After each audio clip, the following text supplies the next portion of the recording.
everybody, how are we doing? Spotify, shut the fuck up. No one asked your opinion. I'm gonna put my hat on. My hair looks fine. And it's not greasy. But I'm gonna go get my hat.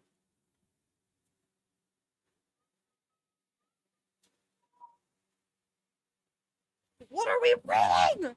The same thing we have been. It ends with us. Oh, I don't need these on because we're reading. Everyone's favorite book by everyone's favorite author. I'm so excited. No! Are you having a heart attack? Come back. Maybe we'll read.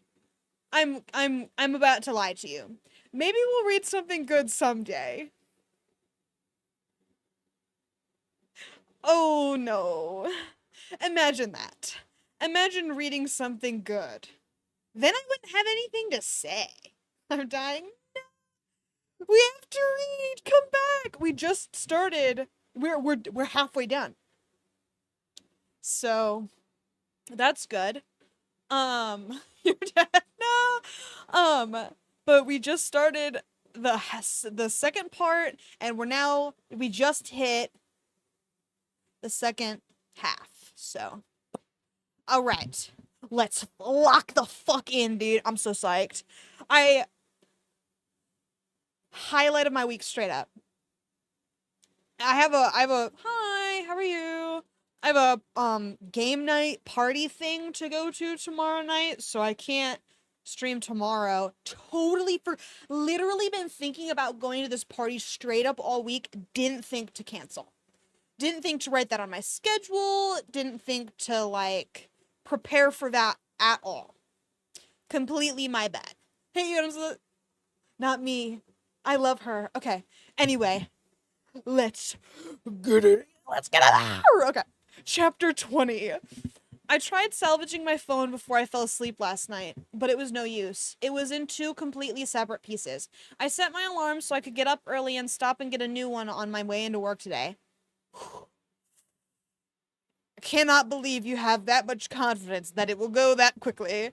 My face doesn't look as bad as I feared it would. Of course, it's not something I could hide from Melissa, but I'm not even going to try and do that. I part my hair to the side and cover up most of the bandage Ryle had placed over my eye. The only thing visible from last night is the cut on my lip and the hickey he gave me on my neck. Fucking irony at its best.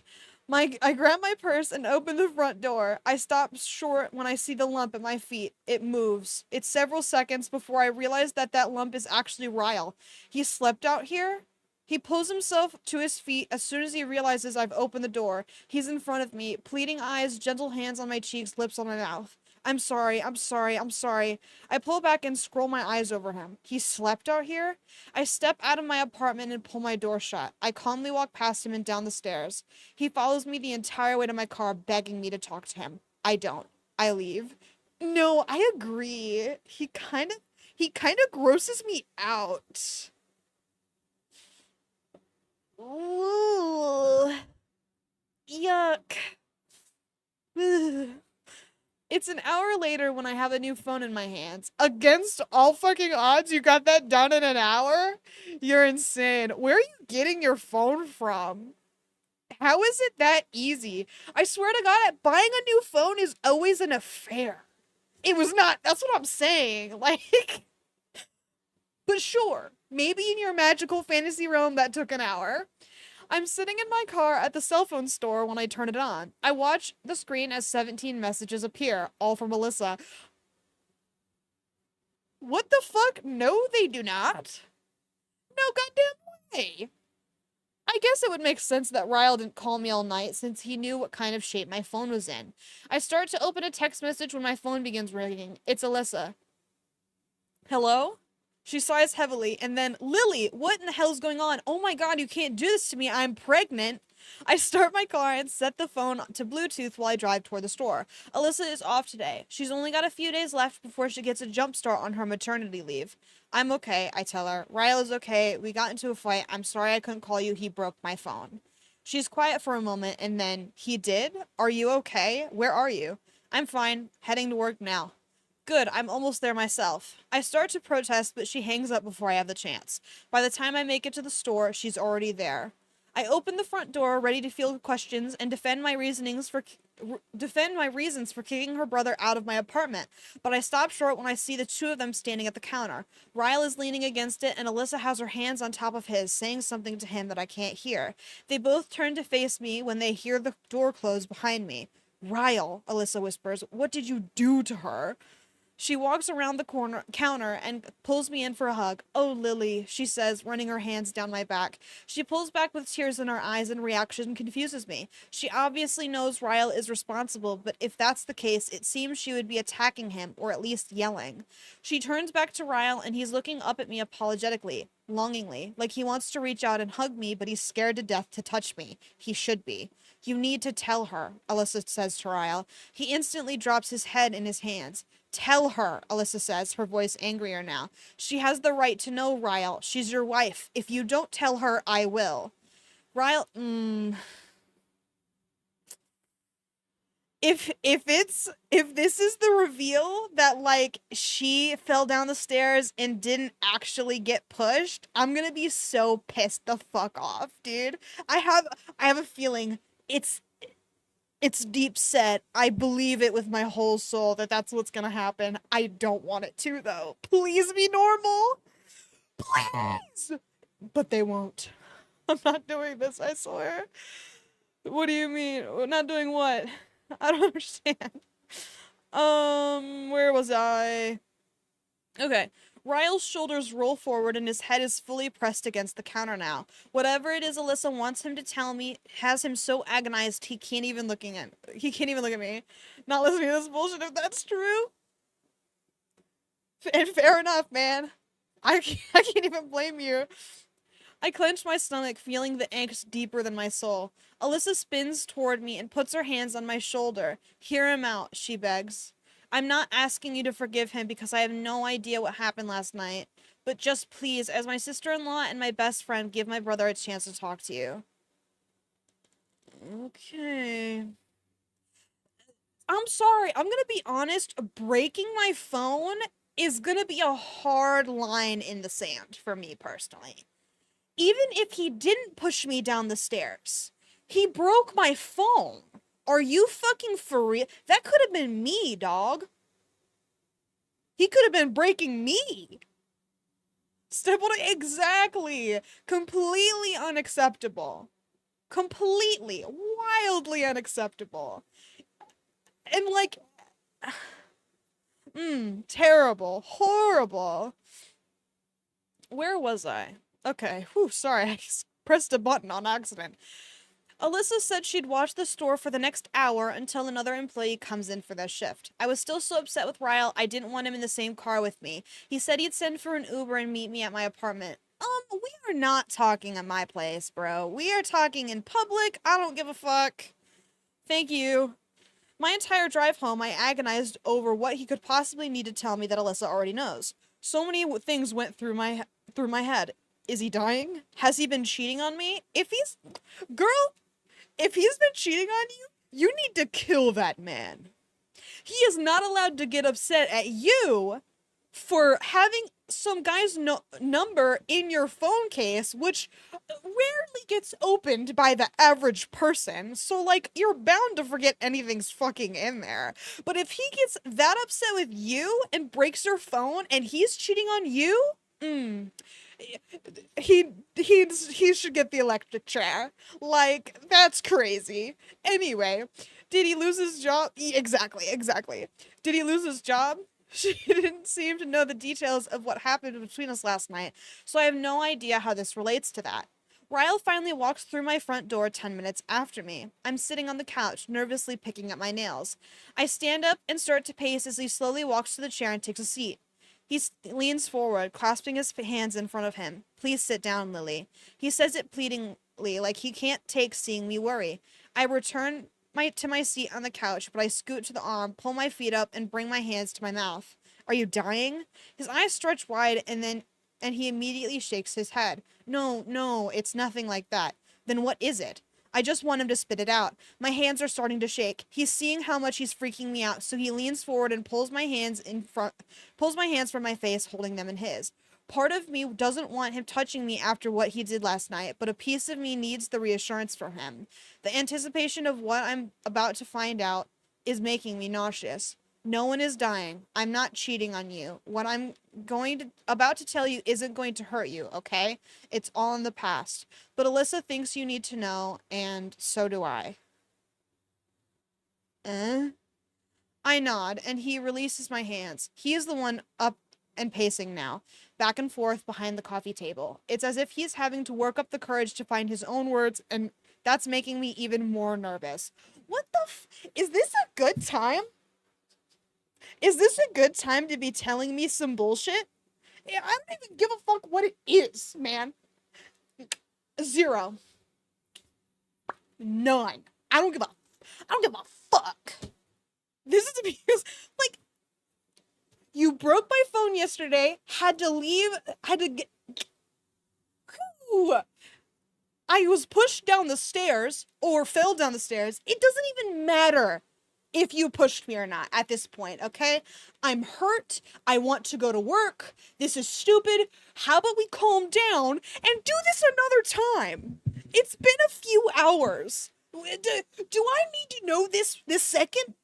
Are you crazy? Oh man, I'm already heated and we've been here for maybe 5 minutes. Jesus Christ. Okay, anyway.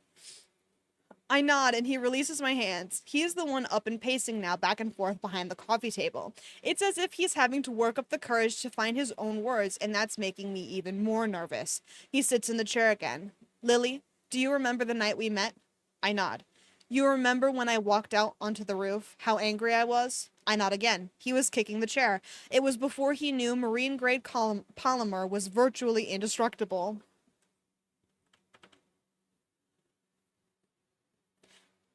No, dude. Actually, forgot cringes were an option. Oops. There's the link to the stream, which you're already in. Sorry, I had to post on Discord or whatever, so that was my bad. Let me give a couple more. Because, oh my god, all of those are awful. I went too fast on that last one. Okay, there we go. Oh, no, I didn't. It just didn't return. Okay. Anyway, sorry. Alyssa immediately being like, Ryle, what did you do? I know! Like, what the fuck? And she still wants her to hear him out? We gotta kill her. Everyone in that family needs to die. Sorry, Marshall. Your wife has gotta go. It's not your fault. It's your wife's. Okay. Anyway. Okay. Do you remember my naked truth? What I told you about that night and what caused me to be so angry? I lean my head down and think back to that night and to all the truths he told me. Yes, it is. So true. He said marriage repulsed him. He was only into one-night stands. He never wanted to have kids. He was mad about a patient he had lost that night. I started nodding. The little boy, I said. That's why you were mad, because the little boy died and it upset you. He blows out a quick breath of relief. Yes, that's why I was mad. He stands up again and it's like I see his entire soul crumble. He presses his palms against his eyes and fights back tears. When I told you about what happened to him, do you remember what you said to me? I feel like I'm about to cry and I don't even know why yet. Yes, I told you I couldn't imagine what something like that will do to that little boy's brother, the one who accidentally shot him. No way! Did he kill Emerson or whatever the fuck? No. Dog. Dude. Chekhov's accidentally shooting your brother situation. I love Chekhov's anything. It's my favorite thing in the world. Yes! Okay, sorry. I bet that's what happened. Okay, anyway. Oh god. Wait. No. My lips start to tremble. Wait, okay. Yes, I told you I couldn't imagine what something like that will do to that little boy's brother, the one who accidentally shot him. My lips start to tremble. And that's when you said, it'll destroy him for life. That's what it'll do. Oh god. Where is he going with this? Ryle walks over and drops down to his knees in front of me. Lily, he says, I knew it would destroy him. I knew exactly what that little boy was feeling. Because that's what happened to me. To Alyssa's and my older brother. I can't hold in the tears. I just started crying and he wraps his arm. What? He wraps his arms tightly around my waist and lays his gaunt head on my lap. I shot him, Lily. My best friend. My big brother. I was only 6 years old. I didn't even know I was holding a real gun. No fuck. No way, bro. Okay, yeah, okay, so why did you bring my... Exactly. What relevance does this have, dog?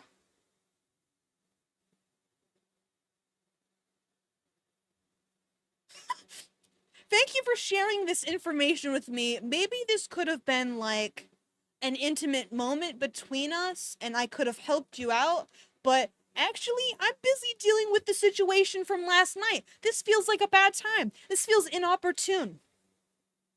No, this could have been not even an email, a memo somewhere. Posted where I didn't have to fucking look at it because I didn't need to know because your ass is divorced. Like, you're crazy. Okay, but anyway. His whole body begins to shake and he grips me even tighter. This feels manipulative. This feels horrible. Okay. Sweet. I press a kiss into his hair because it feels like he's on the verge of a breakdown, just like that night on the roof. And while I'm still so angry at him, I also still love him, and it absolutely kills me to find this out about him, about Alyssa. We sit quietly for a long time, his head on my lap, his arms around my waist, my lips in his hair.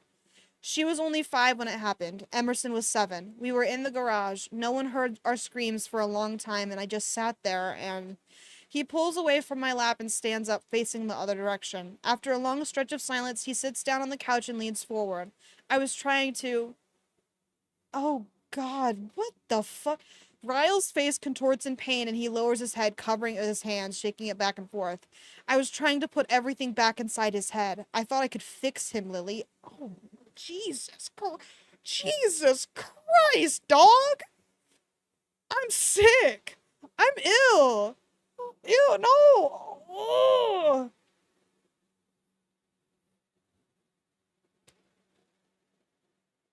Oh my God. That's horrible.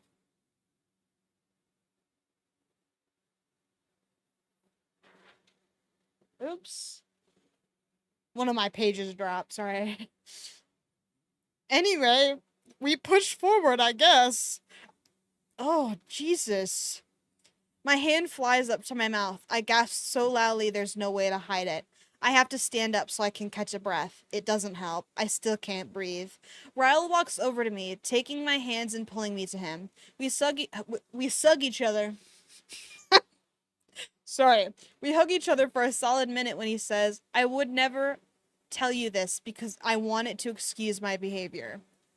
Right. Sure. We kissed and sucked. It's not my fault. Not my fault. No, exactly. Like, whatever, dog. Sure. He pulls back and looks me firmly in the eyes. You have to believe that. Alyssa wanted me to tell you all of this because since it happened, there are things I can't control. What? I get angry. I black out. I've been in therapy since I was 6 years old, but it is not my excuse. It is my reality. Get the fuck out of here, man. What do you mean? This should have been some shit you told me.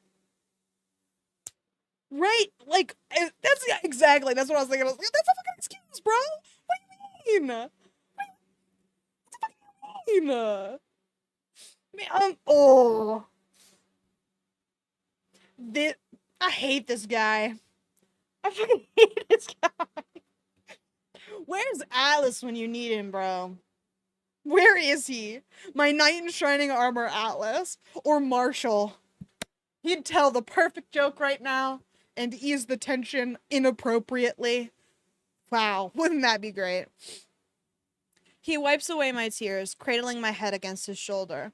When you ran after me last night, I swear I had no intention of hurting you. I was upset and angry, and sometimes when I feel that much emotion, something inside of me just snaps. I don't remember the moment I pushed you, but I know I did. I did. All I was thinking when you were running after me was how I needed to get away from you. I wanted you out of my way. I didn't process that there were stairs around us. I didn't process my strength compared to yours. I fucked up, Lily. I fucked up. Ugh. Get out of here, bro. You're nasty. If you know you're that bad, and if you know that you. This is twice now. You have done this twice. And she knew that you fucked up, but you came running back and had to explain. What you should have done is you should have not done it right now. You could have explained and been like, it isn't anything you did. I wasn't abusing you because you suck or anything. But like, Alyssa should have told her this. Ryle should have fucked off and gone to hell, and Alyssa could have been like, yeah, he's a piece of shit because of this. I don't think there's any shame in wanting to know why someone's a piece of shit, or if it's like something that you did wrong, you know what I mean? But like, it should not have been Ryle telling her this, and it should not have been in her house. It should have been in public somewhere, and Lily should have brought someone along. Or something. If you wanted to explain, fine, you little freak. But I need some backup, okay? I need my boy Marshall here. Because that gay guy Devin or whatever from earlier fucking threw us to the goddamn wolves. You want to know who we needed? We needed Atlas. We needed Atlas in here. This is terrible. Because she is gonna fucking... Oh, man. She's going back to him. We know it's true. I'm glad they didn't use the excuse that he didn't actually push her down the stairs. It was just some shit she made up. I'm glad he actually pushed her. This is gonna sound weird. I'm glad he actually pushed her down the stairs. However, get the fuck out of here. I knew they were gonna get back together no matter what, but that's the nasty part. Ooh, yuck, yuck, yuck. Alice would have never done some bullshit like this. We gotta kill his ass. Okay, anyway. Okay. He lowers his mouth to my ear. His voice cracks when he says, "You are my wife. I'm supposed to be the one who protects you from the monsters. I'm not supposed to be one." He holds me with so much desperation he begins to shake. I have never, in all my life, felt so much pain radiating from one human. It breaks me. It rips me apart from the inside out.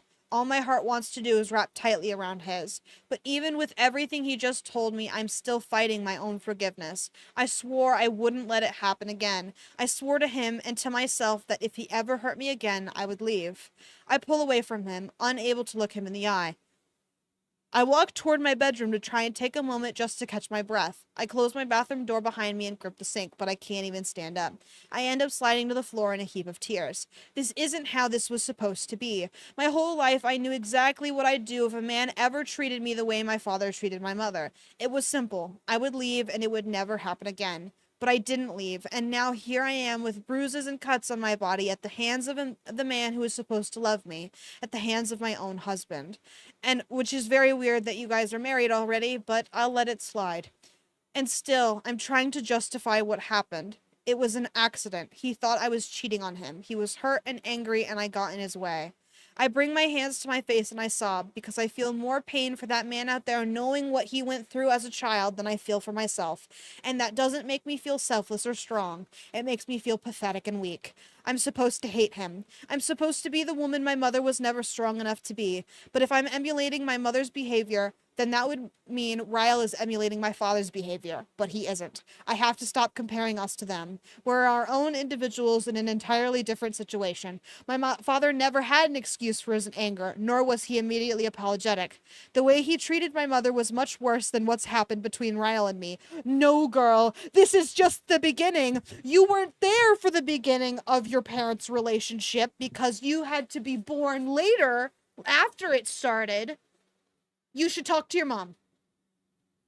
Oh, yeah, abuse is okay when right. That's what she's saying right now. Talk to your mom, please. Please. I know she's kind of weird about it, but you gotta talk to her. You have to fucking talk to her. You have to talk to your mom. Call your mom. Please call your mom. Please call your mom. Please call your mom. I'm begging you, call your mom. Oh my god, I'm gonna lose my goddamn mind. Okay. Ryle just opened up to me in a way he's probably never opened up to anyone. He's struggling to be a better person for me. Yes, he screwed up last night, but he's here and he's trying to make me understand his past and why he reacted the way he did. Why he reacted the way he did. Humans aren't perfect. Oh no, girl! And I can't let the only example I've ever witnessed of marriage weigh in on my own marriage. I wipe my eyes and pull myself up. Okay, but it's a little more similar than average. Honestly, it's a little similar. Hey, it's kind of the same, don't you think? There's some similarities there. I'm just saying. Oh man. I wipe my eyes and pull myself up. When I look in the mirror, I don't see my mother. I just see me. I see a girl who loves her husband and wants more than anything to be able to help him. I know Ryle and I are strong enough to move past this. Our love is strong enough to get us through this.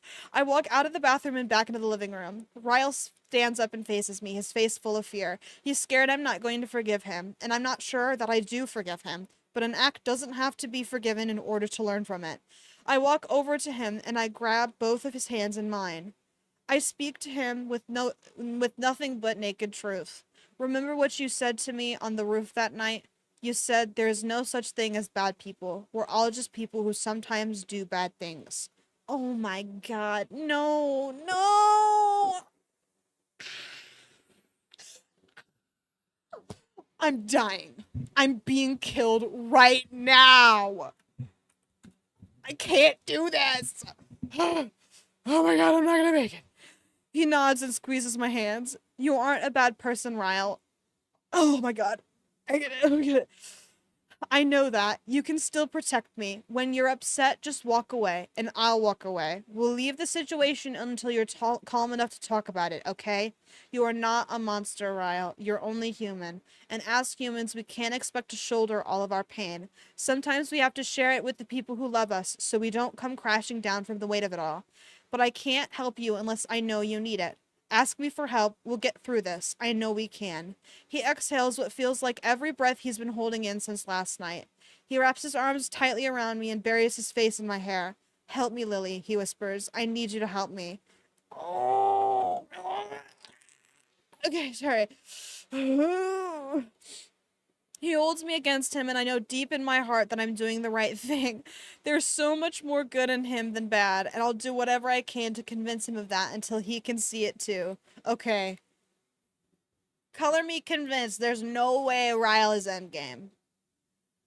Unless against all fucking odds, we actually fix this guy, there's no way Ryle is endgame. I can't even imagine. So I'm gonna I concede, I accept that I very well may have been wrong, but this is a bit much. Too much. There's no way we get through this. Like, that's crazy. My water is on a different table. Give me 2 seconds.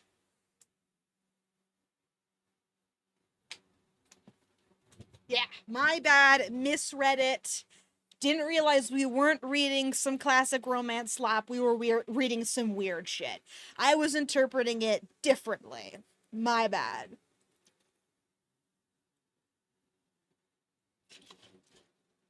All my ice is gone.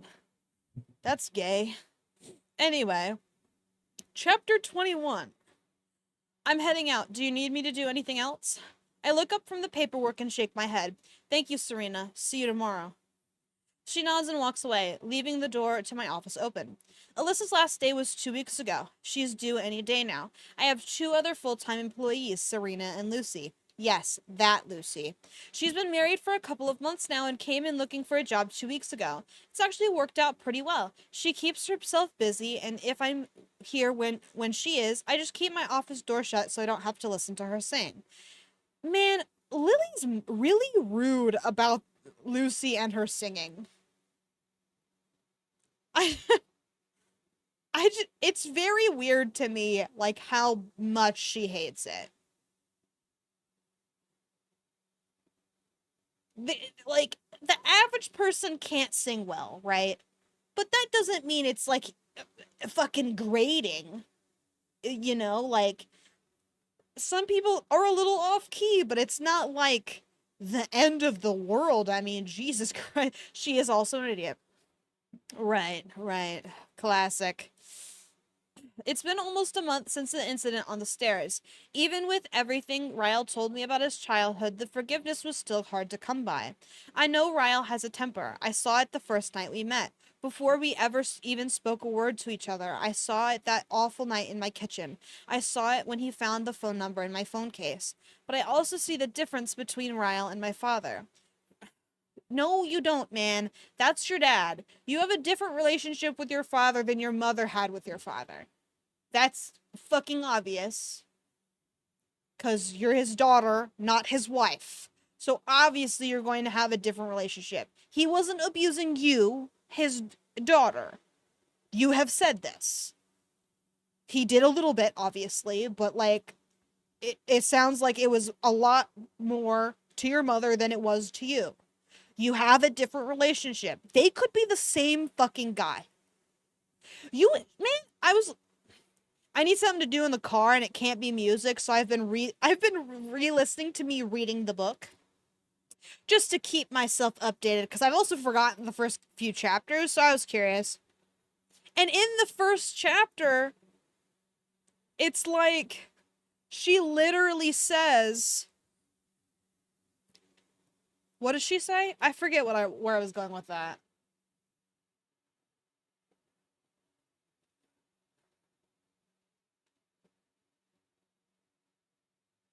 Oh, right. She literally says that in the space right after her parents fight and her dad abuses his mom, her mom, her dad's super nice. Like right in the aftermath for like 2 weeks. She literally says that. Ryle is doing that right now. He is doing the nice period after he makes a mistake. Oh wow, this is terrible. Yeah, like they know how to get around things. This is awful. This is truly terrible. Yeesh. Ryle is compassionate, I'm sure. He does things my father never would have done. He donates to charity. He cares about other people. He puts me before everything. Ryle would never in a million years make me park in the driveway while he took the garage. I have to remind myself of those things. Sometimes the girl inside me, the daughter of my father, is really opinionated. She tells me I shouldn't forgive him. And she's onto something. She tells me I should have left the first time. And she's onto something. And sometimes I believe that voice. Sounds like you're onto something too. But then the side of me that knows Ryle understands that marriages aren't perfect. Then the side of me that knows Ryle understands that marriages aren't perfect. Sorry, kind of. Oh, you parked in the garage. Well, you should have said what a fucking.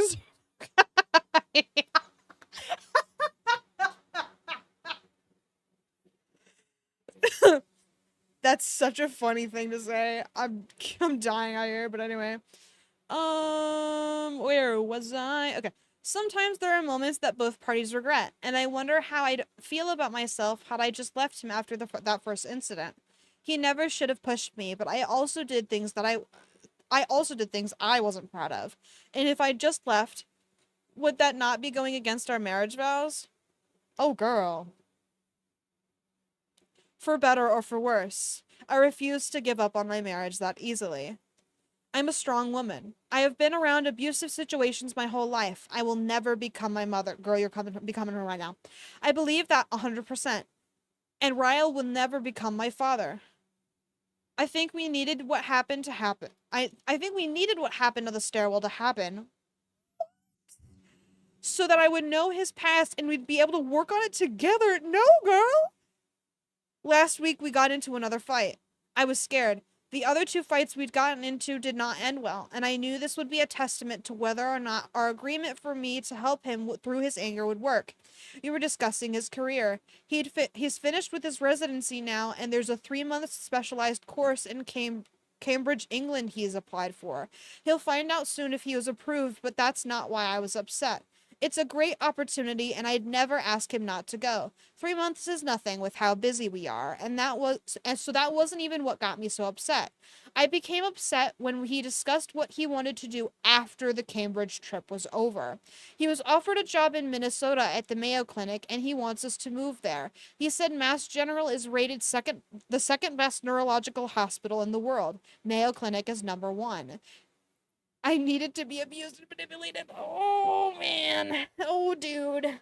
It's bad, dog. We're not gonna make it. He said he never intended to stay in Boston forever. Oh my god, things we should have fucking talked about before we got fucking married, bro. I just started a business, like, what the fuck, a few months ago. Barely. You know? It hasn't even been a year. And you want me to up and move in a few months? Fuck you, bro. It took me forever. What about my dream? Because apparently her dream is to start a flower shop. She did that shit. She's successful. She's gotten to where she wants to be. And you want her to up and go? To where? Minnesota?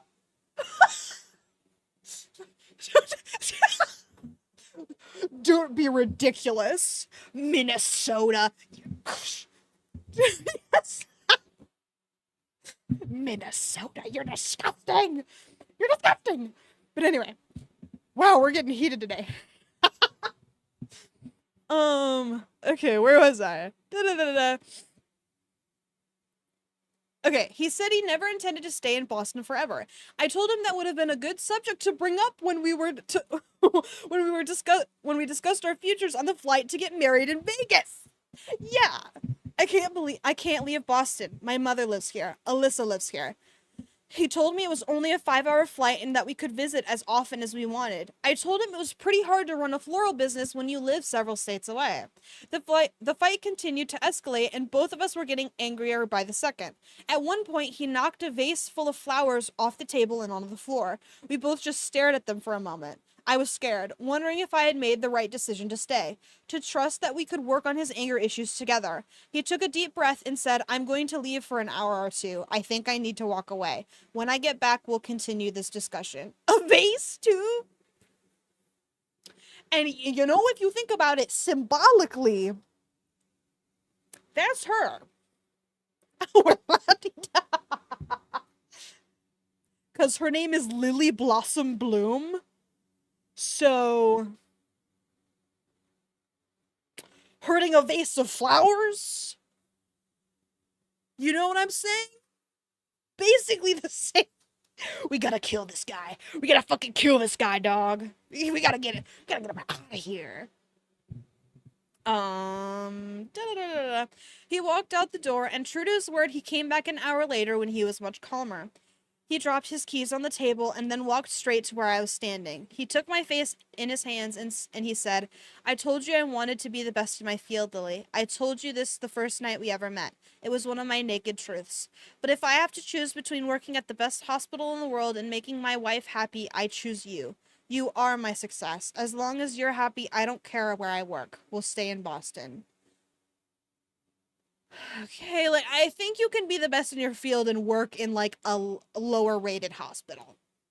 You know what I mean? Like, second best is still pretty fucking good. That's when I knew I had made the right choice. Everyone deserves another chance, especially the people who mean the most to you. It's been a week since that fight and he hasn't mentioned it moving again. I feel bad, like I thwarted his plans in some way, but marriage is about compromise. It's about doing what's best for the couple as a whole, not individually, and staying in Boston is better for everyone in both of our families. Speaking of families, I look over at my phone right as a text from Melissa comes through. Are you finished up at work yet? I need your opinion on furniture. Be there in 15 minutes. I don't know if it's the impending delivery or the fact that she's not currently working, but I'm pretty sure I've spent more time at her house this week than I have at my own. I close up the shop and head toward her apartment. When I step off the elevator, there's a note taped to her apartment door. I see my name written across it, so I pull it off the door. Lily, on the 7th floor, apartment 749, A. She has an apartment here just for extra furniture? I know they're rich, but even that seems a little excessive for them. I get on the elevator and press the button for the 7th floor. When the doors open, I head down the hall toward apartment 749. When I reach it, I have no idea if I should knock or just go inside. For all I know, someone could live here, probably one of her people. I knock on the door and hear footsteps from the other side. I'm shocked when the door swings open and Ryle is standing in front of me. Hey, I say confused. What are you doing here? He grins and leans against the doorframe. I live here. What are you doing here? I glance at the pewter number plate next to the door and then back at him. What do you mean you live here? I thought you lived with me. You've had your own apartment this whole time? I would think an entire apartment would be something a husband would bring up to his wife at some point. It's a little unnerving. Actually, it's ludicrous and deceptive. I think I might be really angry at him right now. Ryle laughs and pushes off the door frame. Now he's filling up the entire doorway as he lifts his hands to the frame over his head and grips it. I haven't really had the chance to tell you about this apartment considering I just signed the paperwork on it this morning. I take a step back. Wait, what? He reaches for my hand and pulls me inside the apartment. Welcome home, Lily. I pause in the foyer. Yes, I said foyer. There's a foyer. You bought an apartment? He nods slowly, gauging my... We didn't discuss this. Sure, maybe it has a foyer and is beautiful. What if I don't care? What if this should have been discussed? Buying an apartment is huge. What the fuck? Huh? That can't just be a surprise. Oh, I agree. There's still issues with this. This should still be discussed. I'm just saying. Anyway. He's still nodding. I did. Is that okay? I figured since we live together now we could use the extra room. I spin in a slow circle. When my eyes land on the kitchen, I pause. It's not as big as Alyssa's kitchen, but it's just as white and almost as beautiful. There's a wine cooler and a dishwasher, two things my own apartment doesn't have. I walk into the kitchen and look around, scared to touch anything. Is this really my kitchen? This can't be my kitchen. I look in the living room at the cathedral ceilings and the huge windows overlooking Boston Harbor. Lily, he says from behind me, you aren't mad, are you? I spin and face him, realizing that he's been waiting on me to react for the past several minutes, but I'm completely speechless. I shake my head and bring my hand to cover up my mouth. I don't think so, I whisper. He walks up to me and takes my hands in his, pulling them up between us. You don't think so? He looks worried and confused. Please give me a naked truth, because I'm starting to think maybe I shouldn't have done this as a surprise. No. No, the fuck you should not have, but go off. I look down at the hardwood floor. It's real hardwood. It's not laminate. Okay, I say, looking back up at him. I think it's crazy that you just went and bought an apartment without me. I feel like that's something we should have done together.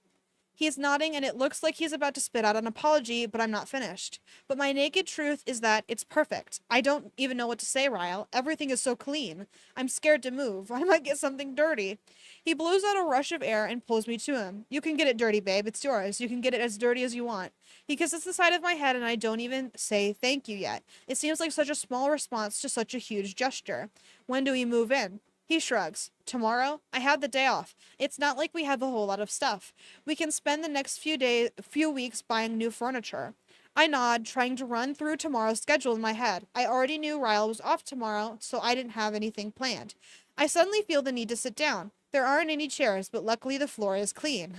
I need to sit down. Ryle, that's so funny. Just sit then. Ryle helps me to the floor and then lowers himself in front of me, still holding my hands. Does Alyssa know? I ask him. He smiles and nods his head. She's so excited, Lily. I've been thinking about getting an apartment here for a while now. After we decided to stay in Boston for good, I just went ahead with it to surprise you. She helped, but I was starting to worry she'd tell you before I had the chance. I just can't wrap my head around this. I live here. Me and Alyssa get to be neighbors now. I don't know why I feel like this should bother me because I'm really excited about it. Gut instincts are good. You should listen to those. Probably. He smiles and then says, I know you need a minute to process everything, but you haven't even seen the best part and it's killing me. Show me. He grins and pulls me to my feet. We make our way through the living room and down a hallway. He opens each door and tells me what the rooms are, but doesn't even give me time to go into any of them. By the time we make it to the master bedroom, I've concluded that we live in a 3-bedroom, 2-bath apartment with an office. Your guy is Atlas. Listen to your guy. Atlas. He knew what to do. He always knew. And you need to get back there. I don't even have time to process the beauty of the bedroom as he pulls me across the room. He reaches a wall covered by a curtain and he turns and faces me. It's not a ground that you can plant a garden in, but with a few pots, it can come close. He pulls the curtain aside and opens a door, revealing a huge balcony. I follow him outside, already daydreaming about all the potted plants I could fit up here. It overlooks the same view as the rooftop deck, he says. We'll always have the same view we had from the night we met. It took a while to say, okay, that would work on me, I fear. That's how you know he's manipulative. That's how you know. That's how you know he's evil. Is if it works on you. Okay, where was I? It took a while to sink in, but it all hits me in this moment, and I just start crying. Ryle pulls me to his chest and wraps his arms tightly around me. Lily, he whispers, running his hands. I'm hypervigilant. It's because you hate men, bro. You'd never get got, because if it's a man, it's already over for them. Running his hand over my hair. I didn't mean to make you cry. I laugh between my tears. I just can't believe I live here. I pull away from his chest and look up at him. Are we rich? How can you afford this? He laughs. You married a neurosurgeon, Lily. You aren't necessarily strapped for cash. His comment makes me laugh and then I cry some more. And then we have our very first visitor because someone begins pounding on the door. Alyssa, he says. She's been waiting down the hall. I run to the front door and swing it open, and we both hug and squeal, and I might even cry a little more. We spend the rest of our evening at our new apartment. Ryle orders Chinese takeout, and Marshall comes down to eat it with us. We have no tables or chairs yet, so the four of us sit in the middle of the living room floor and eat straight out of the containers. Are you not supposed... I've never gotten Chinese takeout before. Are you not supposed to eat it in the containers? I feel like that's how normal people would do it. No need to get plates dirty. That's why you're ordering takeout. But, okay. We talk about how we'll decorate. We talk about all the neighborly things we'll do together. We talk about Alyssa's impending delivery. It's everything and more. I can't wait to tell my mother. If only you talked to her sooner, maybe we wouldn't be in this mess. Chapter 22. Alyssa is 3 days overdue. We've lived in our new apartment for a week now. We successfully got all of our stuff moved the day Ryle was off, and Alyssa and I went furniture shopping the second day we moved in. We were practically settled by the third day. We got our first piece of mail yesterday. It was a utility bill for establishing service, so it finally feels official now. I'm married. I have a great husband, an awesome house. My best friend just happens to be my sister-in-law, and I'm about to be an aunt. Dare I say it, but can life get any better? I close my laptop and get ready to leave for the evening. I've been leaving earlier now than I usually do because I'm so excited to get home to my new apartment. Just as I begin to close my office door, Ryle uses his key to open the front door to the store. He lets the door fall shut behind him as he walks in with his hands full. There's a newspaper tucked under his arm and 2 coffees in his hands. Despite the frenzied look about him, and the urgency in his step, he's smiling. Lily, he says, walking toward me. He shoves one of the coffees in my hand and then pulls the newspaper out from under his arm. First of all, is he gonna steal my coffee? Because he loves to drink shit that I'm in the middle of drinking. Like, be for real. You didn't just give me a coffee for you to steal it shortly later. I'm just saying because that's a habit that he's shared with us so far. But anyway.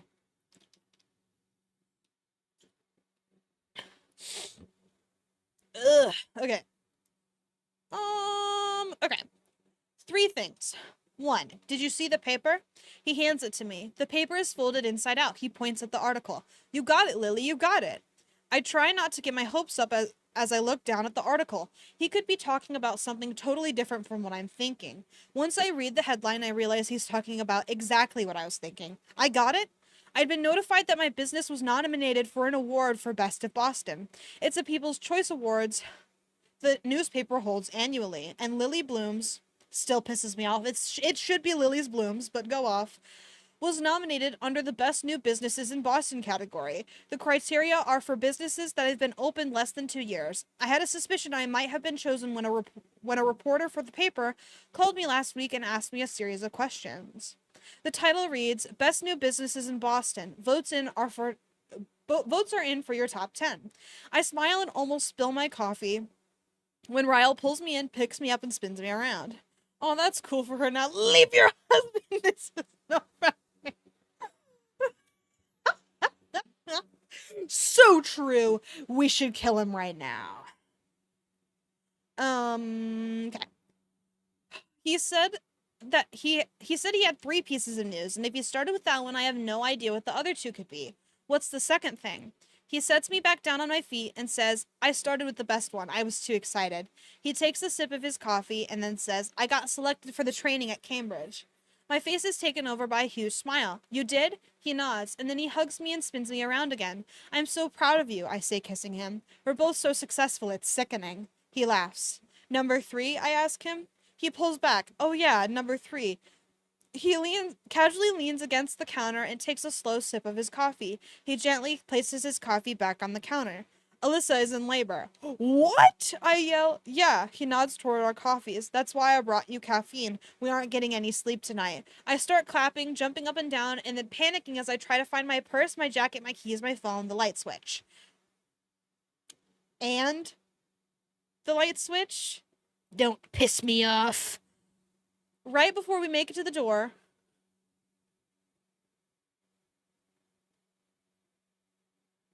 right before we make it to the door, Ryle rushes back to the counter and grabs the newspaper and tucks it under his arm. My hands are shaking with excitement as I lock the door. We're gonna be ants, I say as I run to my car. Ryle laughs at my joke and says, Uncles, Lily. We're gonna be uncles. That was bad. That was no good, I fear. Wow. Truly terrible. Why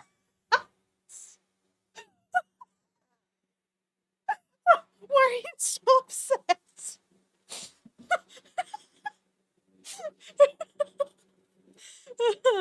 Oh no. Okay, anyway. It was stupid. That's why I cringed. Because, come on, bro. That's nasty. Okay. Marshall calmly steps out into the hallway. Ryle and I both perk up and wait for the news. It's been quiet in there for the past half an hour. We've been waiting to hear Alyssa scream in agony, a sign she delivered, but there were no sounds at all. Not even the cries of a newborn. My hands go up to my mouth, and seeing the look on Marshall's face has me fearing the worst. His shoulders just start shaking, and tears pour out of his eyes. I'm a dad. And then he punches the air. I'm a dad! Love you, Marshall. That's my boy right there. Anyway, he hugs Ryle and then me and says, give us 15 minutes and you can come inside to meet her. When he closes the door, Ryle and I both release huge sighs of relief. We look at each other and smile. You were thinking the worst too? He asks. I nod and then hug him. You're an uncle, I say, smiling. He kisses my head and says, you too. Half an hour...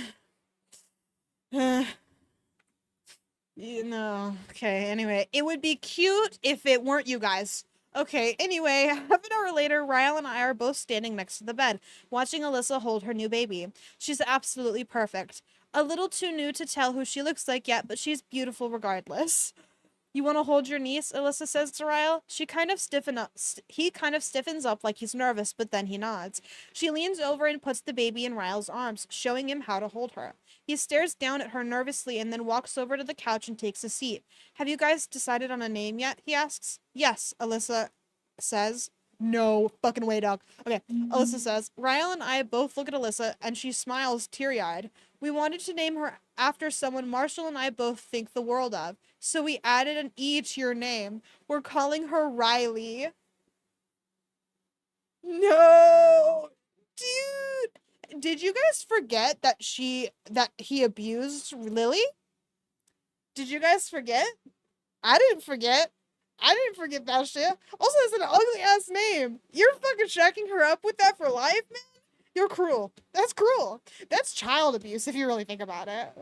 Setting them up to be bullied. That's that's terrible. It's just kill ourselves. Oh no. Okay, sorry. I instantly look back over at Ryle, and he blows out a quick breath like he's a little in shock. He looks back down at Riley and just starts smiling. Wow, he whispers. I don't know what to say. I squeeze Alyssa's hand and then walk over and take a seat next to Ryle. I've had a lot of moments when I thought I couldn't love him more than I already do, but once again I'm proven wrong. Seeing the way he looks at his new baby niece makes my heart expand. Marshall sits down on the bed next to Alyssa. Did you guys hear how quiet Issa was through the whole thing? Not a single peep. She didn't even take drugs. Shut the fuck up. Shut the fuck up. I hate that shit. There is no shame in taking that fuck ass painkiller for going into labor.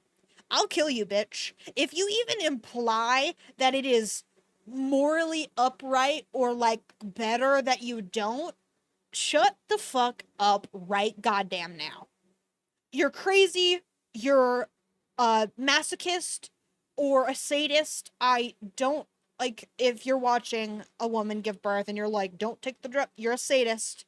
If you're a woman who doesn't want to take the drugs just simply because you think it's ethically upright or better not to, you're a masochist. I'll fucking kill myself. I'll kill you. I don't care. Die. You're crazy. It doesn't matter. Medical stuff is there for a reason. It's supposed to make it easier. You know, people used to fucking die when they gave birth to children.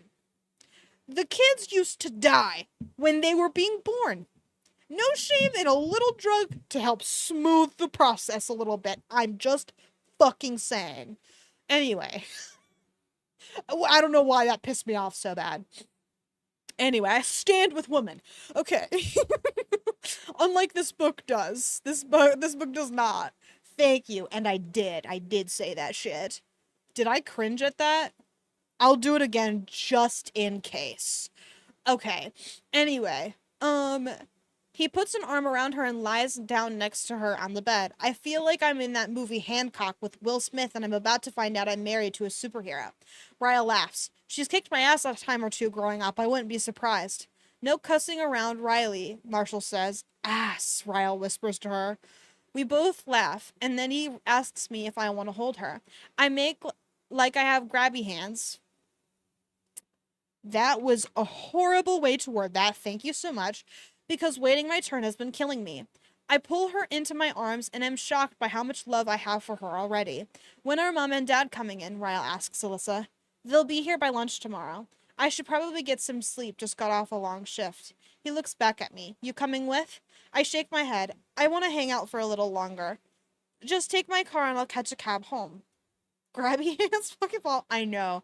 I make like I have was what got me personally. Grabby hands was just the final straw personally. Really just terrible.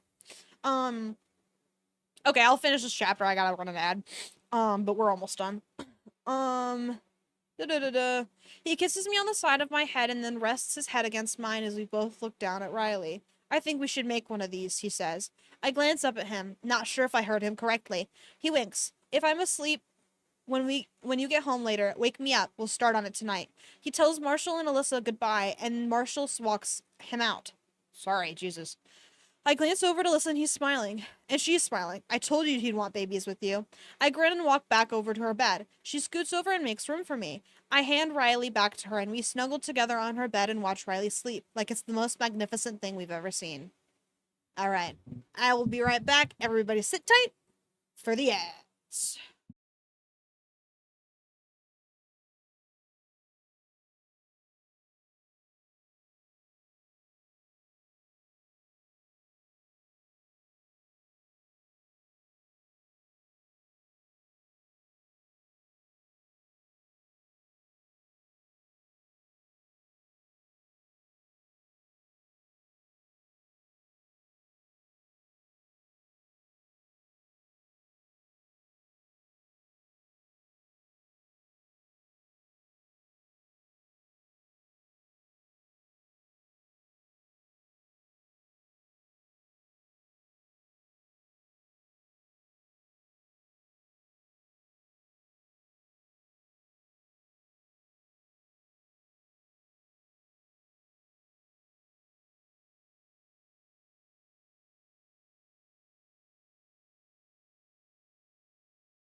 Okay, I'm back now. Got distracted very briefly by the most fuck-ass video I've ever seen in my goddamn life.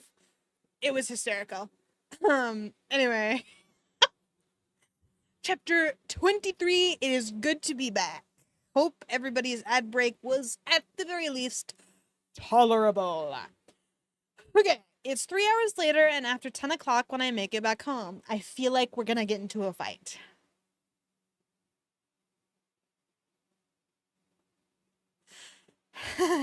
Okay, anyway. Things are too good. I'm scared. Okay, it's 3 hours later and after 10 o'clock when I make it back home. I stayed with Alyssa for another hour after Raya left and then went back to my office to finish up a few things so that I don't have to go in for the next 2 days. Whenever Ryle has a day off, I try to coincide my own days off with his. The lights are off when I walk through the front door, so that means Ryle is already in bed. The entire drive home, I thought about what he'd said. I wasn't expecting this conversation to come up so soon. I'm almost 25, but I had it in my head it would be at least a couple of years before we started trying for a family. I'm still not certain I'm ready for it yet, but knowing it's now something he wants someday has put me in an incredibly happy mood.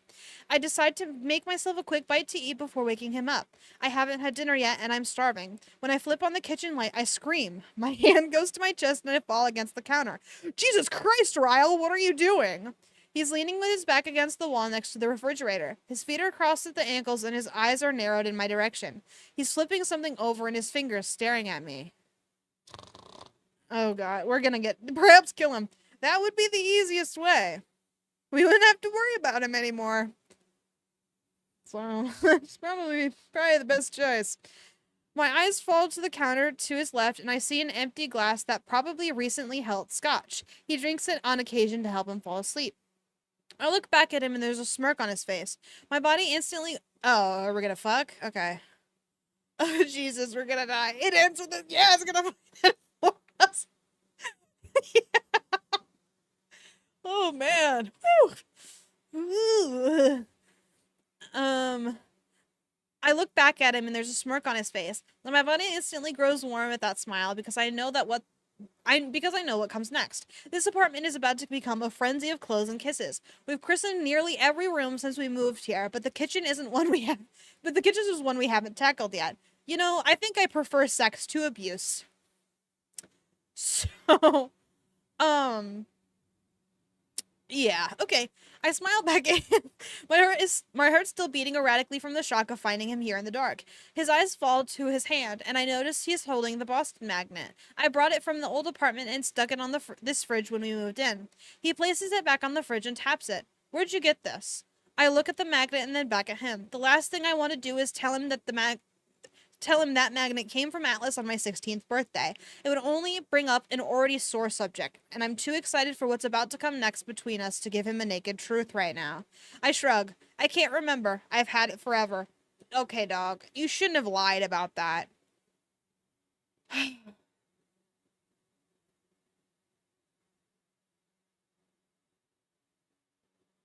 Look, the magnet means a lot to you, so I get why you lied. And why you want to keep it, and why you don't want to talk about it. Because Ryle could fucking kill you, bro. But because you lied about it, that's gonna cause a problem in probably T-minus 30 seconds. He stares at me silently and then straightens up, taking 2 steps toward me.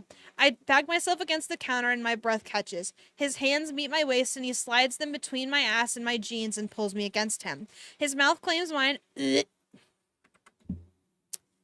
he kisses me while he begins to lower my jeans. Lower my jeans! Have you ever had sex before? I love lower my jeans. I'm filled with complete delight. It's fucked. Okay, don't be mean to me. I'm trying to make fun of them right now, okay? You can't be mean to me right now. Okay, anyway.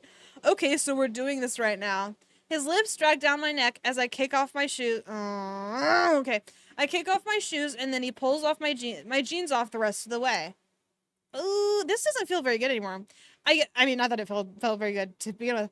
I guess I can eat later. Christening in the kitchen just became my priority. When his mouth is back on mine, he lifts me and sets me down on the countertop, standing between my knees.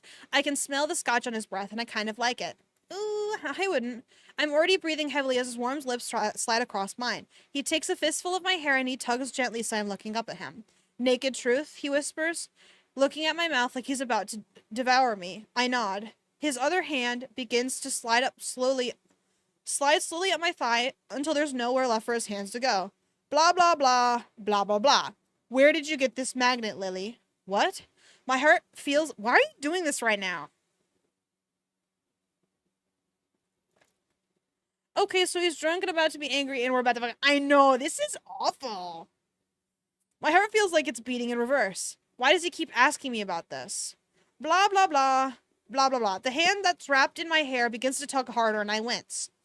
Ryle, I whisper, keeping my voice calm, even though I'm beginning to shake. That hurts.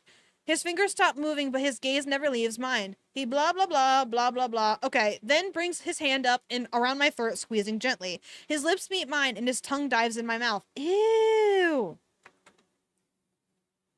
I take it because I have no idea what's going through his head right now, and I pray I'm overreacting. I can feel him hard against his ha-ha, guy sex moment. Ew. I'm just kidding. I can feel him hard against his jeans as he presses into me, but then he pulls back. His hands leave me entirely as he flattens his back against the refrigerator, scraping his eyes over my body like he wants to take me right here in the kitchen. Are we assault? Well, not we. We would never. He would, and it seems as if he is. My heart begins to calm down. I'm overreacting.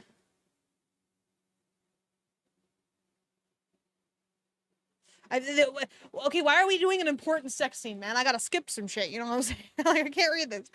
I feel like I'm not allowed. He reaches beside him next to the stove and he picks up a newspaper. It's the same newspaper he showed me earlier with the awards article printed in it. He holds it up and then tosses it toward me.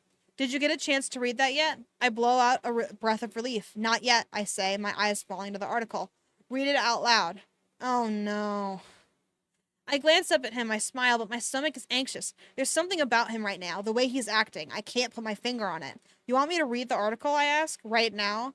I feel odd, sitting on my kitchen counter half naked holding a newspaper. He nods. I'd like you to take off your shirt first, then read it out loud. Oh no. That's okay.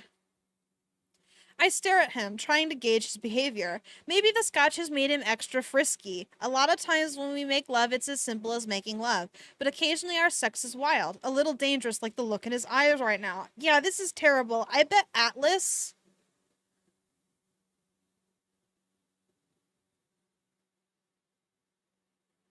said something about the magnet.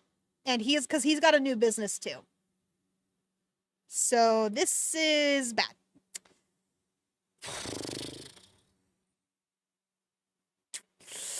Yikes. I set the paper down, pull off my shirt, and then pick the paper back up. I start reading the article out loud. I'm sorry, it does say out loud. I just like to make it easier. Ooh, hi, Trilla.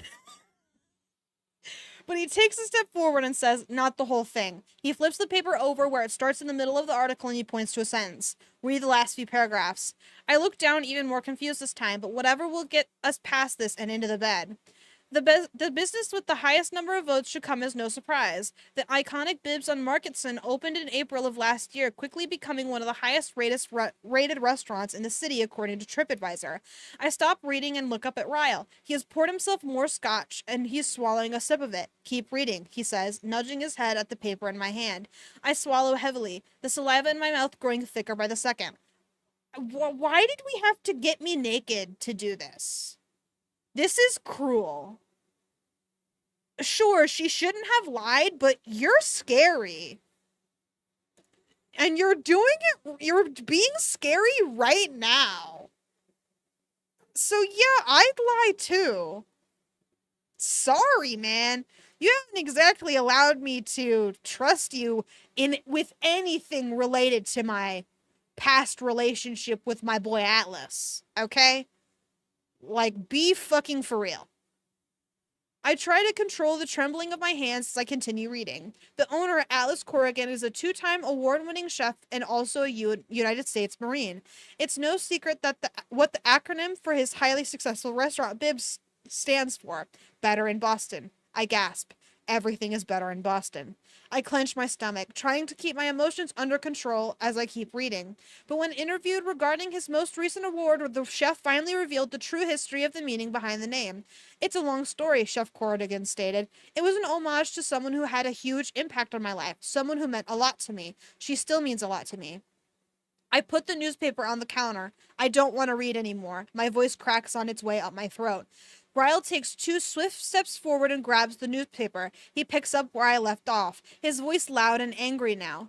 When asked if the girl was aware he named a restaurant after her, Chef Corrigan smiled knowingly and said, "Next question." The anger in Ryle's voice makes me nauseous. "Ryle, stop it," I say calmly. "You've had too much to drink."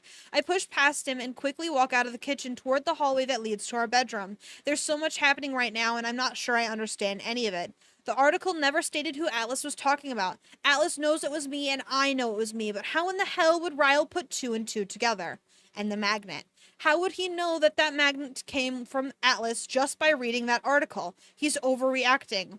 I can hear him following me as I walk toward the bedroom. I swing open the door and come to a sudden halt. The bed is littered with things. An empty moving box with the words Lily's stuff written on the side of it, and then all the contents that were inside that box. Letters, journals, empty shoeboxes. I close my eyes and breathe in slowly. He read the journal. No, he read the journal. That was terrible. Taking a quick pause to be upset about the grammar. Please don't do periods after each word. That's fucking stupid. All right, you have a good one. All right, anyway. His arm comes around my waist from behind. We are still naked. We have to fucking kill this guy. He slides a hand up my stomach and takes a firm hold of one of my breasts. We have to fucking kill this guy. His other hand feathers my shoulder. Feathers my shoulder. All right, another quick interruption to be upset about the horrific writing. Happy to help. Just as he moves the hair away from my neck. I squeeze my eyes shut, just as his fingers begin to trace across my skin, up to my shoulder. He slowly runs his fingers over the heart and shut. Oh no, dog. He read the journals, which means he knows the tattoo is also about Atlas. Oh, yep, he's gotta go. There's no way around it. He simply needs to be killed. I squeeze my eyes shut, just as his fingers begin to trace across my skin up to my shoulder. He slowly runs his finger over the heart, and a shudder runs over my whole body. His lips meet my skin, right over the tattoo, and then he sinks his teeth into me so hard I scream.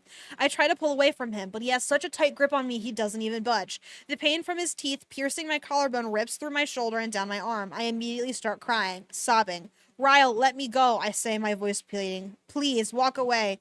His arms are cutting into mine as he holds me tightly from behind. He spins me, but my eyes are still closed. I'm too scared to look at him. His hands are digging into my shoulders as he pushes me toward the bed. Oh my god.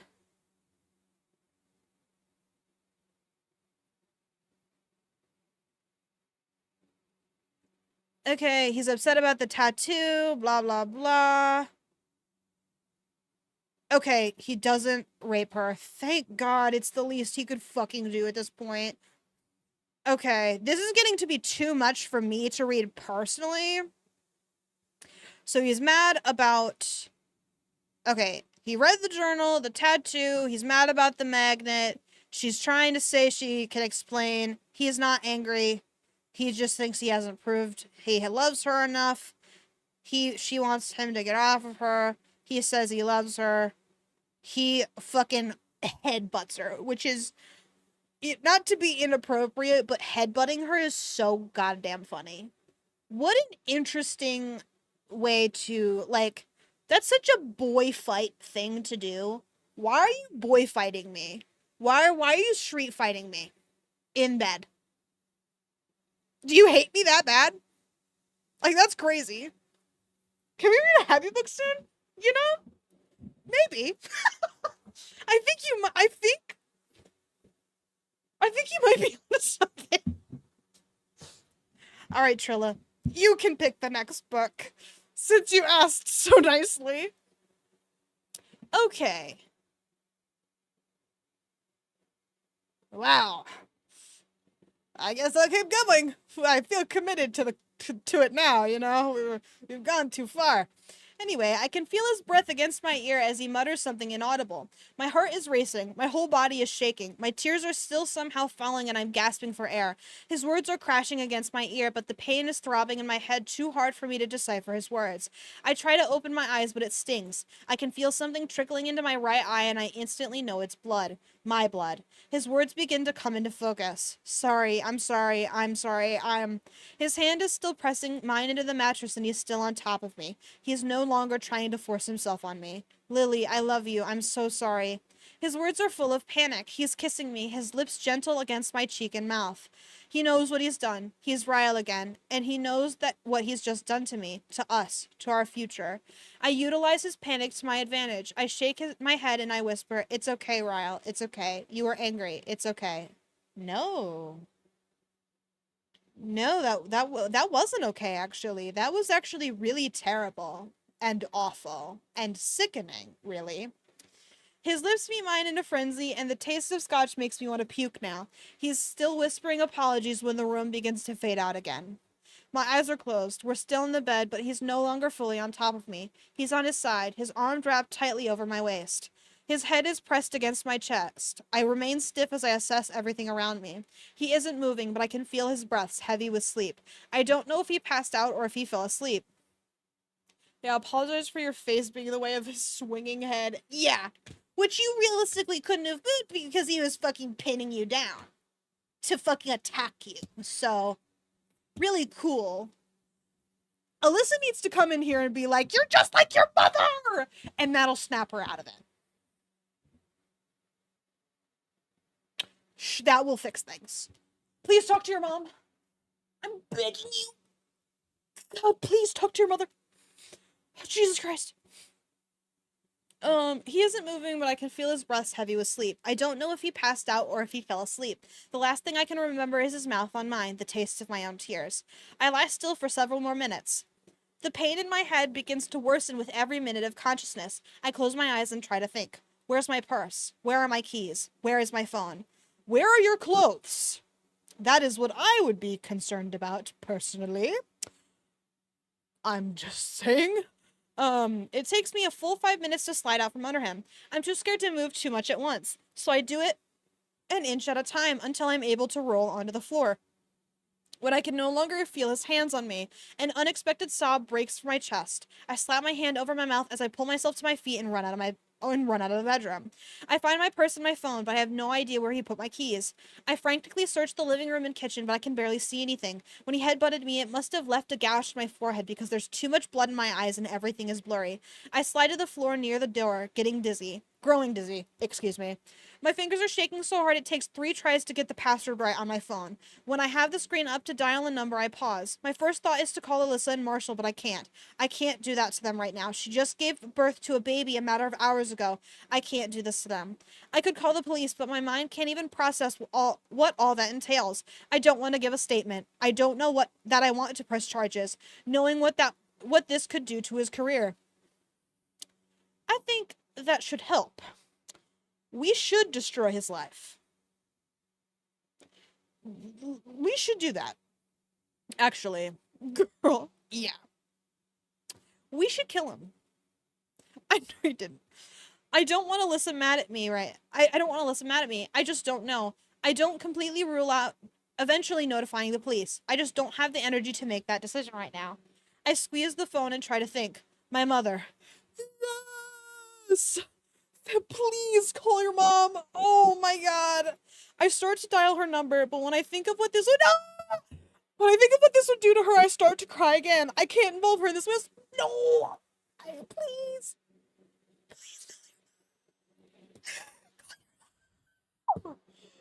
Oh my god. She would know just what to do. She would know what to do. I'm gonna kill myself. Let's go back. I don't. If so long as she doesn't go back to Ryle after calling Atlas call Atlas. That's what the number was there for. You know? Okay. I started dialing blah, blah, blah. I can't. Okay. And Ryle will try to find me. He'll go to her first, then Alyssa and Marshall, then to everyone we know. I wipe the tears from my eyes and then begin dialing Atlas's number. We're calling Atlas. I hate myself more in this moment than I ever have in my entire life. I hate myself because the day Ryle found Atlas's number in my phone, I lied and said I had forgotten it was there. I hate myself because the day Atlas placed his number there, I opened it and looked at it. I hate myself because deep down inside, I knew there was a chance that I might one day need it. So I memorized it. Ooh.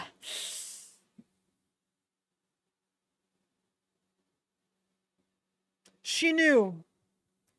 She's getting the help she needs. There is hope for her. Fight, Queen. You've got this. We're gonna get through it. We're gonna kill Ryle. Yes. Okay.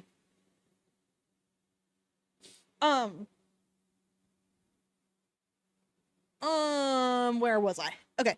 Hello? His voice is cautious, inquiring. He doesn't recognize this number. I immediately start crying when he speaks. I cover my mouth and try to quiet myself. Lily? His voice is much louder now. Lily, where are you? I hate myself because he knows the tears are mine. Atlas, I whisper. I need help. Where are you? He says again. I can hear panic in his voice. I can hear him walking, moving stuff around. I hear a door slam on his end of the phone. I'll text you, I whisper, too scared to keep speaking. I don't want Ryle to wake up. I hang up the phone and somehow find the strength to still my hands while I text him my address and the access code for entry. Then I send a second text that says, text me when you get here. Please don't knock. Kill John Lennon. Yeah, so true. We're gonna kill his ass. Atlas is gonna kill him right now. And then you'll be safe. And there will be nothing to worry about. Let's go. I crawl to the kitchen and find my pants, struggling back into them. I find my shirt on the counter. When I'm dressed, I go to the living room. I debate opening the door and meeting Atlas downstairs, but I'm too scared I won't be able to make it down to the lobby alone. My forehead is still bleeding, and I feel too weak to even stand up and wait by the door. I slide to the floor, clenching my phone in my shaky fist and staring at it, waiting for his text. It's an agonizing 24 minutes later when my phone lights up. Here. I scramble to my feet and swing to open the door. Arms wrap around me and my face is pressed against something soft. I just start crying and shaking and crying. Lily, he whispers. I've never heard my name spoken so sadly. He urges me to look up at him. His blue eyes scroll over my face and I see it happen. I watch the concern vanish as he darts his head up to the apartment door. Is he still in there? Rage. I can feel the rage come off of him and he starts to step toward the apartment door. I grab his jacket in my fists. No, please, Atlas, I just want to leave. I see the pain roll over him as he pauses, struggling to decide whether to listen to me or bust through the door. He eventually turns away from the door and wraps his arms around me. And that's how we know Atlas is a good one. Because he listened to her. Slay. There's hope yet. Okay.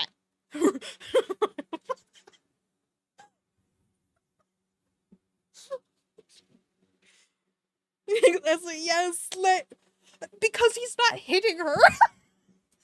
It's so easy to feel differently when the anger is at her versus for her. You know what I mean?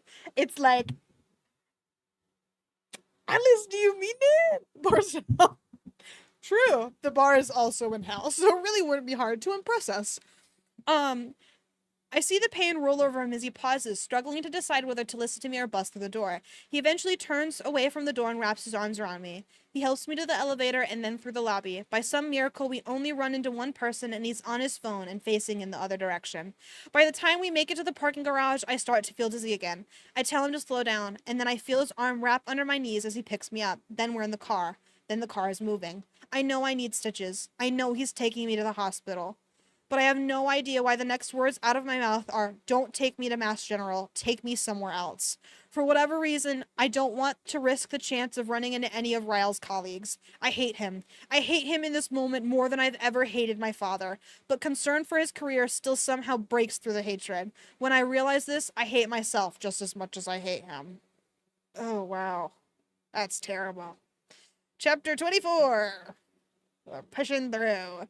Atlas is standing on the other side of the room. He hasn't taken his eyes off me the entire time the nurse has been helping me. After taking a blood sample, she immediately returned and began to attend to my cut. She hasn't asked me very many questions yet, but it's obvious my injuries are the result of an attack. I can see the pitying look on her face as she cleans the blood up from the bite. Cleans up blood from the bite mark left on my shoulder. When she's finished, she glances back at Atlas. She steps to the right, blocking his view of me as she turns and faces me again. I need to ask you some personal questions. I'm going to ask him to leave the room, okay? It's in this moment that I realize she thinks Atlas is the one that did these things to me. I immediately start to shake my head. It wasn't him, I tell her. Please don't make him leave. Relief washes over her face. She nods her head and then pulls up a chair. Are you hurt anywhere else? I shake my head because she can't fix all the parts of me Ryle broke on the inside. Oh my god. Man, one every day, I swear to god. Oops, I unbanned him. Let's reban him and then block him, is what I meant to do. Sorry. He has been killed. We are safe. Okay. Lily, her voice is gentle. Were you raped? Tears fill my eyes, and I see Atlas roll across the wall, pressing his forehead against it. The nurse waits until I make sorry, I fucking forgot where I was for a second. The nurse waits until I make eye contact with her again to continue speaking. We have a certain examination for these situations. It's called a SANE exam. It's optional, of course, but I highly encourage it in your situation. I wasn't raped, I say. He didn't. Are you sure, Lily? The nurse asks. I nod. I don't want one. Atlas faces me again, and I can see the pain in his expression as he steps forward. Lily, you need this. His eyes are pleading. I shake my head again. Atlas, I swear. I squeeze my eyes shut and lower my head. I'm not covering for him this time. I whisper. He tried, but then he stopped. If you choose to press charges, you'll need... I don't want the exam, I say again, my voice firm. There's a knock on the door and a doctor enters, sparing me from more pleading looks from Atlas. The nurse gives the doctor a brief rundown of my injuries. She then steps aside as he examines my head and shoulder. He flashes a light into both of my eyes. He looks down at the paperwork again and says, I'd like to rule out a concussion, but given your situation, I don't want to administer a CT. We'd like to keep you for observation instead. Why don't you want to administer a CT? I ask him. The doctor stands up. We don't like to perform x-rays on pregnant women unless it's vital. We'll monitor you for complications, and if there are no further concerns, you'll be free to go. I don't hear anything beyond that. Nothing. Wait, what? Are we pregnant? What the fuck? Where am I? Pregnant? I know, like, pregnant! Since when? When did that occur? Did I just get here? Or what happened? Anyway, the pressure begins to build in my head, my heart, my stomach. I grip the edges of the exam table I'm sitting on and stare at the floor until they leave the room.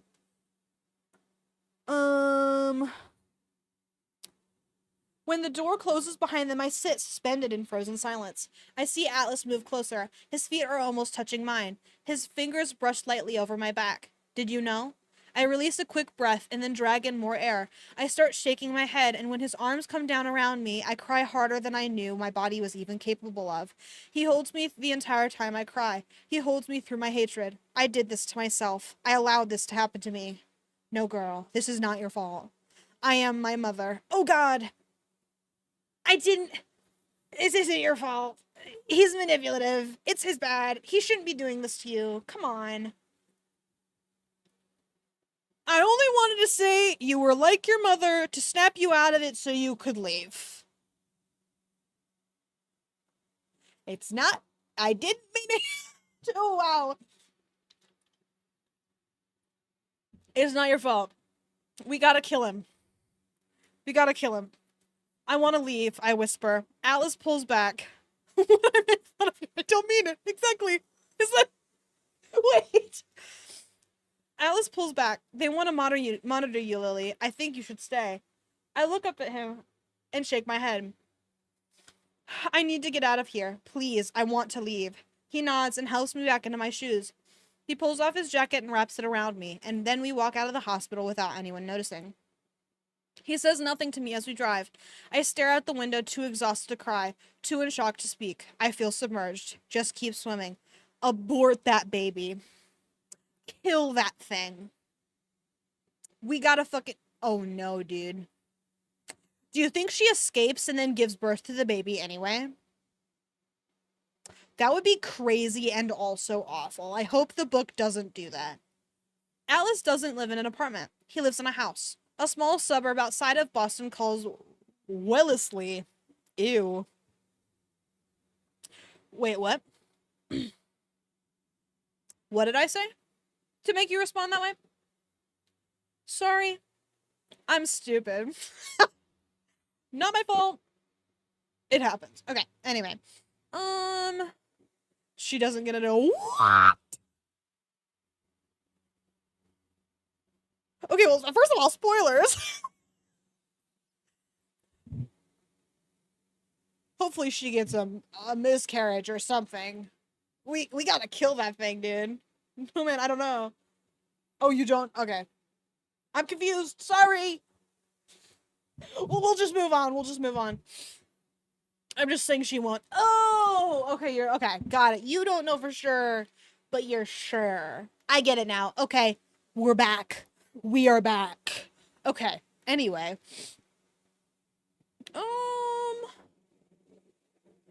Where all the homes are beautiful, sprawling, manicured, and expensive. Before we pull into his driveway, I wonder to myself if he ever married that girl, Cassie. I wonder what she'll think of her husband bringing home a girl he once loved who has just been attacked by her own husband. She'll pity me. She'll wonder why I never left him. She'll wonder how I let myself get to this point. She'll wonder all the same things I used to wonder about my own mother when I saw her in my same situation. People spend so much time wondering why the women don't leave. Where are all the people who wonder why the men are even abusive? Now you're fucking thinking, dog. You got your thinking cap on and you thought that shit. Isn't that where the only blame should be placed? Mm-hmm. Atlas parks in the garage. There's not another vehicle here. I don't wait for him to help me out of the car. I open the door and get out on my own, and then I follow him into his house. He punches in a code on an alarm and then flips on a few lights. My eyes roam around the kitchen, the dining room, the living room. Everything is made of rich woods and stainless steel, and his kitchen is painted a calming bluish green, the color of the ocean. If I wasn't hurting so much, I would smile. Atlas kept swimming, and look at him now. He swam all the way to the fucking Caribbean. No, we're still in Boston. Anyway, he moves to his refrigerator and pulls out a bottle of water, walking it over to me. Rich people shit is buying bottled water. So I believe you now. He takes the lid off and hands it to me. I take a drink and watch as he turns the living room light on. And then the hallway. Do you live alone? I ask. He nods and he walks back into the kitchen. Are you hungry? I shake my head. Even if I was, I wouldn't be able to eat. I'll show you to your room, he says. There's a shower if you need it. I do. I want to wash the taste of scotch out of my mouth. I want to wash the sterile smell of the hospital off of me. I want to wash away the last 4 hours of my life. I follow him down the hallway into a spare bedroom where he flips on the light. There are 2 boxes on a bare bed and more stacked up against the walls. There's an oversized chair against one wall facing the door. He moves to the bed and takes off the boxes, setting them against the wall with the others. I just moved in a few months ago. Haven't had much time to decorate yet. He walks to a dresser and pulls open a drawer. I'll make the bed for you. He takes out sheets and a pillowcase. He begins making the bed as I walk inside the bathroom and close the door. I remain in the bathroom for 30 minutes. Some of those 30 minutes are spent staring at my reflection in the mirror. Some of those minutes are spent in the shower. The rest are spent over the toilet as I make myself sick with the thoughts of the last several hours. I'm wrapped in a towel when I crack the bathroom door. Atlas is no longer in the bedroom. There are clothes folded on the freshly made bed, men's pajama bottoms that are too big for me, and a t-shirt that goes past my knees. That's a big ass t-shirt, or you're tiny. I'm not sure. That's crazy. Anyway, I pull the drawstring tight, tie it, and then crawl into bed. I turn the lamp off and pull the covers up and over me. I cry so hard I don't even make a noise. Oh, wow, this is terrible. Chapter 25. I smell toast. Are you having a stroke? Sorry. Couldn't help it. I stretch out on my bed and smile because Ryle knows toast is my favorite. Ooh. My eyes flick open, and the clarity smashes down on me with the force of a head-on collision. I squeeze my eyes shut when I realize where I am and why I'm here, and that the toast I smell is not at all because my sweet and caring husband is making me breakfast in bed. I immediately want to cry again, so I force myself off the bed. I focus on the hollowness in my stomach as I use the bathroom, and tell myself I can cry after I eat something. I need to eat before I make myself sick again. When I walk out of the bathroom and back into the bedroom, I notice the chair has been turned so that it's facing the bed now instead of the door. There's a blanket thrown over it haphazardly, and it's obvious Atlas was in here last night while I slept. He was probably worried I had a concussion. All right. Good point. I was going to start bitching about it, but if you go to sleep while you have a concussion, you can die. So I'll let that one slide. That one makes sense. He was probably in the right for checking in or keeping an eye on her. So I'll let it slide, but Atlas is still on thin fucking ice in case he gets weird. No man is safe. Not even Marshall. When I walk into the kitchen, Alice is moving back and forth between the fridge, the stove, the counter. And the counter. Oh, God. Don't piss me off. Okay. Around me? No, sir. Never. Okay. So, at work today, let's take a breather. I'm gonna tell a story from work. So, there's this guy, Josh. He works IT, so I don't see him very often. He's kind of awkward and hard for me to talk to, but you know, it happens to the best of us. He's an IT guy. He's an IT guy. I'm a library guy. What do you expect? You know what I mean? Like, we're both from awkward professions. So, like, I get it. It's gonna be hard for us to interact, right? So he pops in and he's like, "Hey, how you doing? What's with all of the feminist literature in the front window? Because we have a book display that we put in the front window, for when people are coming in, they can like take a look at no one ever checks the books out from the front window or any books at all. So front window is really no different. But anyway, so he was like, what's with all the feminist literature in the front window? Is there something like going on? Is it like International Women's Month or something like that? And I was like, yeah, it's Women's History Month right now. And he was like, oh, okay, so sorry. I was like, first of all, you don't need to apologize. That's really funny that you did, but it's not that big of a deal, man. You're good. But he was like, so sorry. I'm locked in now. I was like, all right, cool.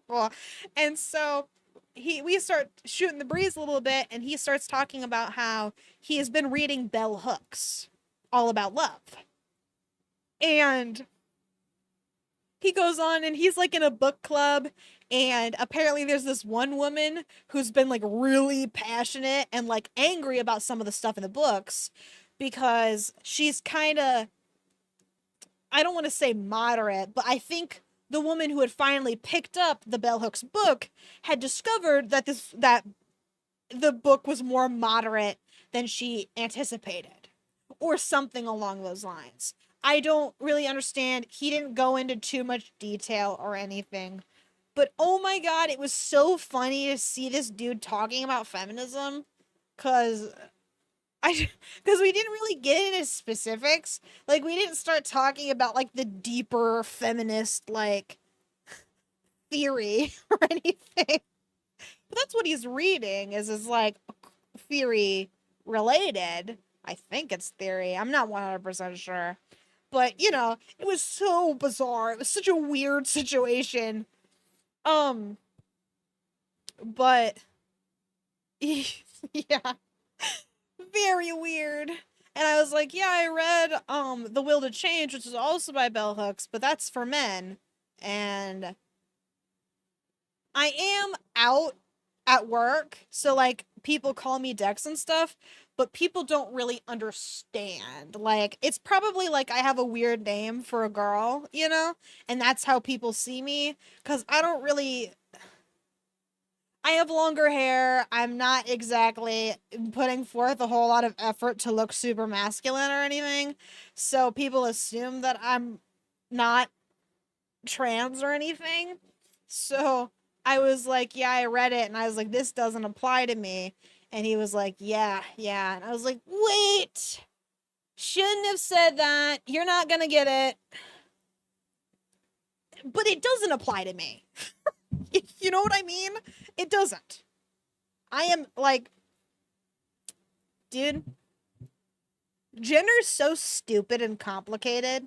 I hate this shit. It's like, I'm not binary, but I have a job. So, and it's funny because it's like at my job, I'm not even trans to most people. So it's like, I can't even use the I'm non binary, but I have a job excuse because I'm not even going the other direction either. You know what I mean? Point is, him talking about feminism was really fucking funny. And it's because he works in a different building. So the fact that he was over and we were shooting the breeze about feminism for a few minutes, and he was talking about the woman in his book club, kind of weird. And I was like, you know, you might have to read more feminist literature if you're going to talk about women like that. I didn't say that, but I should have. Anyway, we're back. We're reading again. Hope it goes well or improves slightly, at least. Okay. For the first time in 12 hours, I feel an inkling of something that isn't agony, because I remember he's a chef, a good one, and he's cooking me breakfast. He glances up at me as I make my way into the kitchen. Morning, he says, careful to say it without too much inflection. I hope you're hungry. He slides a glass and a container of orange juice across the counter towards me.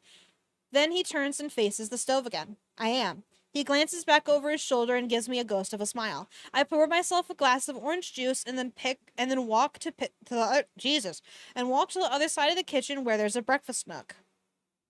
There's a newspaper on the table and I begin to pick it up. When I see the article about the best businesses in Boston printed across the page, my hand immediately begins to shake and I drop the paper back on the table. I close my eyes and take a slow sip of the orange juice. A few minutes later, Atlas sets a plate down in front of me, then claims the seat across from me at the table. He pulls his own plate of food in front of him and cuts a crepe with his fork. I look down at my plate. 3 crepes, drizzled in syrup and garnished with a dab of whipped cream. Orange and strawberry slices line the side of the plate. It's almost too pretty to eat, but I am too hungry to care. I take a bite and close my eyes, trying not to make it obvious that that it's the best bite of breakfast I've ever had. I finally allow myself to admit that his restaurant deserved that award. As much as I tried to talk Ryle and Alyssa out of going back, it was the best restaurant I've ever been to. Where did you learn to cook? I ask him. He sips from a cup of coffee. The Marines, he says, placing the cup back down. I trained for a while during my first stint, and then when I enlisted, I came on as a chef. He taps his fork against the side of his plate.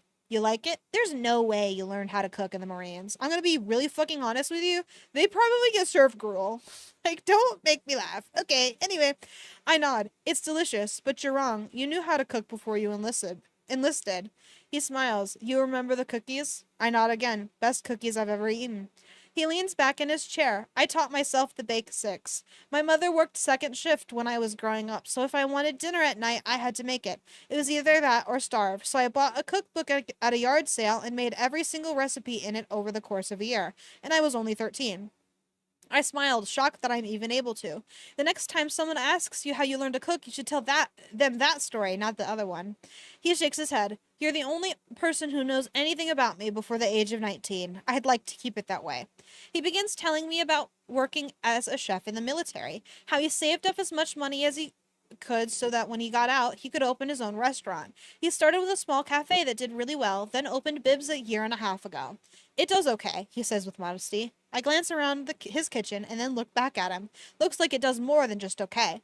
He shrugs and takes another bite of his food. I don't talk after that as we finish eating, because my mind wanders to his restaurant, the name of it, what he said in the interview. Then, of course, those thoughts lead me back to thoughts of Ryle and the anger in his voice as he yelled the last line of the interview at me.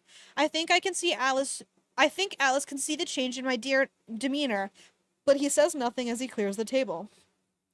When he takes another seat, he chooses a chair right next to me this time. He places a reassuring hand on top of mine. I have to go into work for a few hours, he says. I don't want you to leave. Stay here as long as you need, Lily. Just please don't go back home today. I shake my head when I hear the concern in his words. I won't. I'll stay here, I tell him. I promise. Do you need anything before I go? I shake my head. I'll be fine. He stands up and grabs his jacket. I'll make it as quick as I can. I'll be back after lunch and I'll bring you something to eat, okay? I force a smile. He opens a drawer and pulls out a pen and paper. He writes something on it before he leaves. When he's gone, I stand up and walk to the counter to read what he wrote. He listed instructions for how to set the alarm. He wrote his cell phone. You can set the alarm before you leave the house, so you should not have done that, but go off. He wrote his cell phone number, even though I have it memorized. He also wrote down his work number, his home address, and his work address. At the small at the bottom in small print, he wrote, just keep swimming, Lily. Oh man, he's really nice. I wish this were a better book in the sense that, like, we girl it out. You know, like, a woman kind of saves her from the abuse. I don't like that it's a man. I'm good with whatever. Like, if Alice wants to beat up Ryle, I'm not gonna complain. But I do definitely prefer that it were a woman. That, you know. All right, I'm tired of the just keep swimming line. Also, yeah, no, she's used it too many times in the past chapter and a half. It's, it was cute once. I was like, all right, Atlas is back, but this is the third time. That's good. This man saving her is unlikely. I saving her or kill. I'm good with killing Ryle. And to save her, she just needs to be safe. Like, they don't even need to be get together, you know what I mean?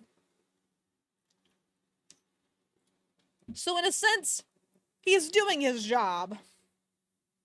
And he hasn't been weird so far.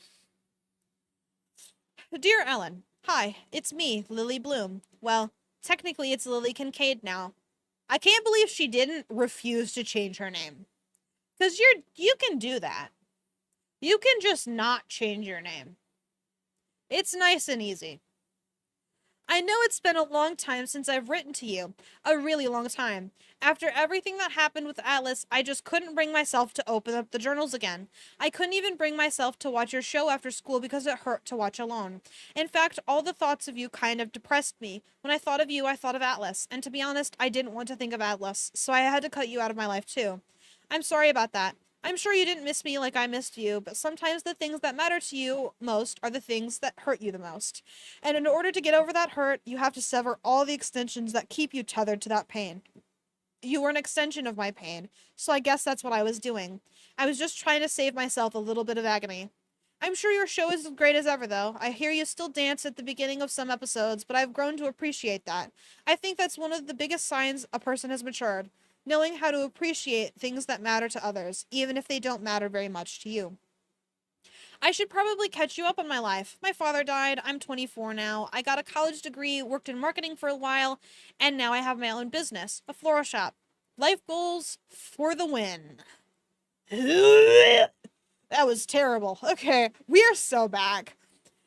I also have a husband, and he is an Atlas. And I live in Boston. I know, shocker. The last time I wrote to you, I was 16.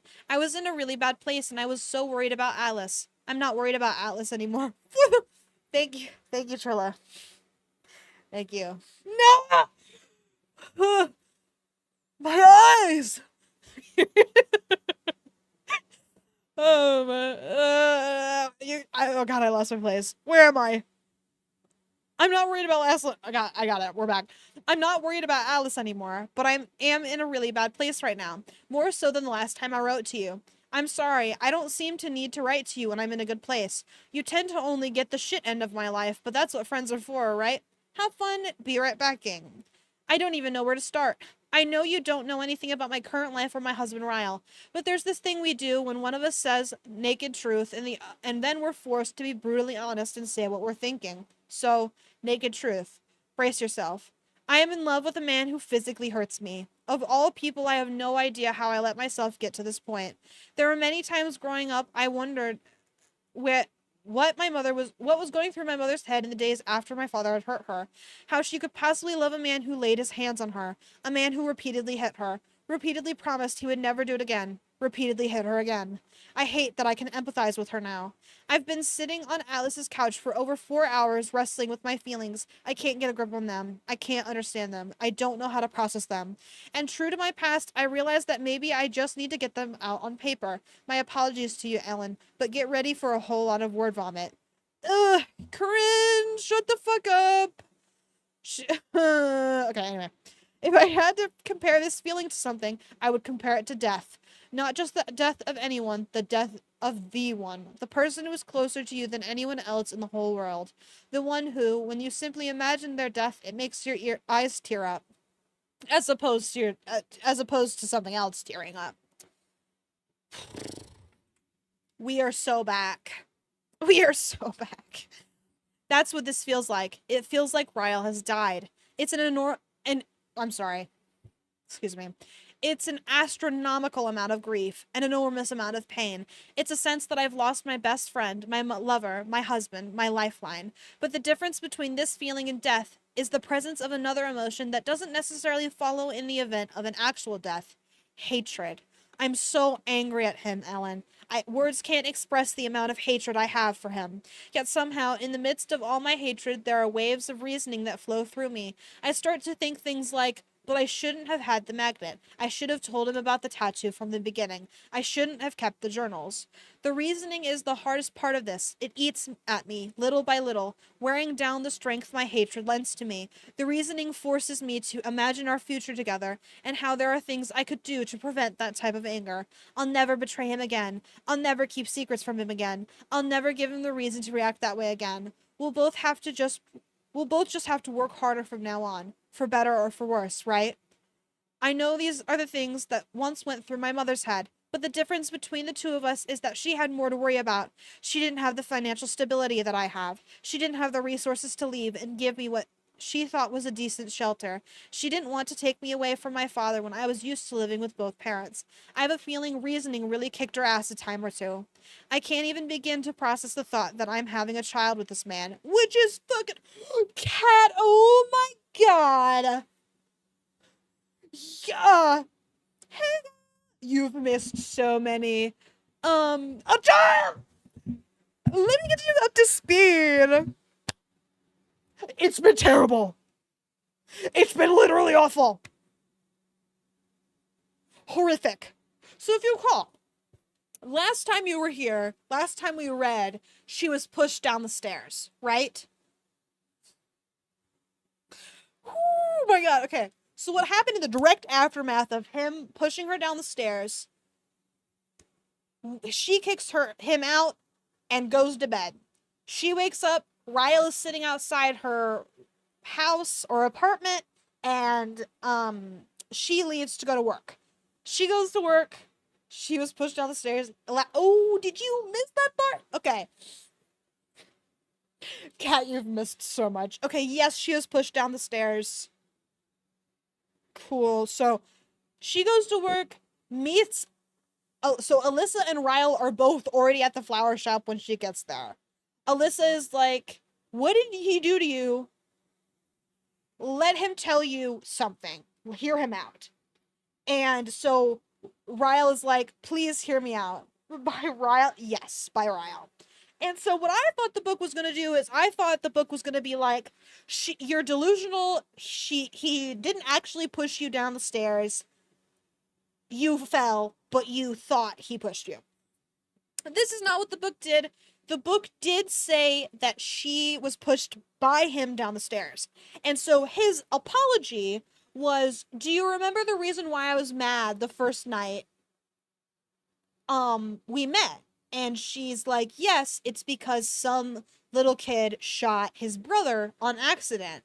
And he says, well, that's what happened with me and my older brother Emerson. I shot my older brother. He died. Right, exactly. So So she's just like, oh, he's damaged. And he's like, I've been going to therapy. I just get angry sometimes. It's out of my control. I'm sorry. I didn't mean to do this to you. And so she's like, oh, okay, we'll work through this together. And so then they have a fight and he walks away and he doesn't hurt her. So it's like, oh, okay, probably shouldn't be with him still because this is twice that he's hurt you now. But sure, bringing back, you're and girl, you're gonna need it.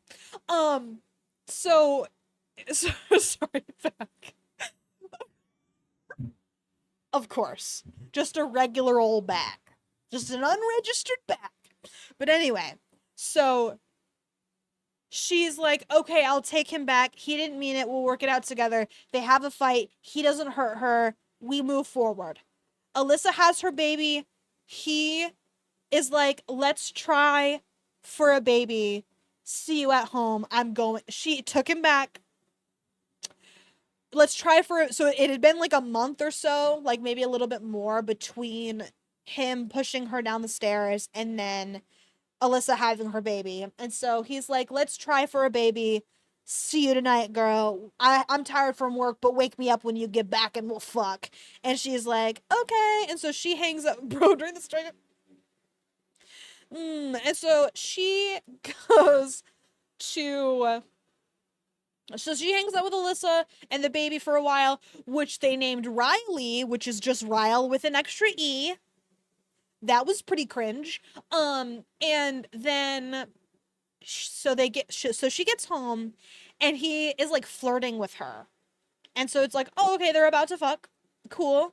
But instead of it being fun flirting, he's like being weird. And so happy 9:05, everybody. Didn't realize it was so late. I'll try to get through this as fast as possible so I can run an ad and we can keep going. But thank you for your happy 9:05. It's appreciated as always. So he's acting weird. He has the magnet that Ryle gave her, and he's having her read a newspaper article, and her clothes are off. And he's like touching her and messing with her or whatever, right? And so he's like, read the article out loud. This part, the back half. And it's one of the top 10 new businesses in Boston, and one of them is Atlas's restaurant.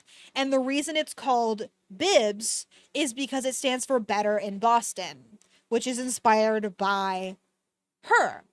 And so he's talking about her in this article. And then the magnet says everything's better in Boston. And Ryle read her journals. So he knows the tattoo is Atlas. He knows that the magnet is Atlas. He knows that, yeah, he read the journal. So he knows that Atlas is significant in every way. And so he does try to rape her, which was fucking crazy. I skipped over it mostly. Like all the bad parts, it was really bad. And so yeah, that was the final straw. She was trying to come up with people to call, and so she bit the bullet and called Atlas. It turned out that she remembered his number, which I love her for. And so we're at Atlas's house right now. He is going to work. We're sitting at Atlas's house. He doesn't live with Cassie, the girl that he mentioned. And so, dude, I know. Like, what are we doing? But anyway, so we're at Atlas's, and now we're writing a new Ellen diary. This got a movie. I know. I was thinking about that, like, while she was like naked on the kitchen counter reading the newspaper. She called Atlas sitting by the front door, like she was like whispering, and it was implied that she was still naked while that was happening. And so she put on her clothes after calling Atlas because Atlas took a bit to get there. It was awful. It was all terrible. But now we're safe with Atlas. Except Atlas isn't here right now. Atlas is at work. But Ryle doesn't know where he lives, so we're safe. And he has an alarm system. So, which hopefully she set, but the book didn't say. Atlas taught us how to set it, but didn't say, but we did say if we did, so not too sure. Anyway, I have to run an ad, so I'm glad you're all caught up. We'll get y'all caught up, and then we'll get back into it. I will return shortly. Everybody sit tight during the ads.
Okay, I'm back now. Hope everybody had a tolerable ad break.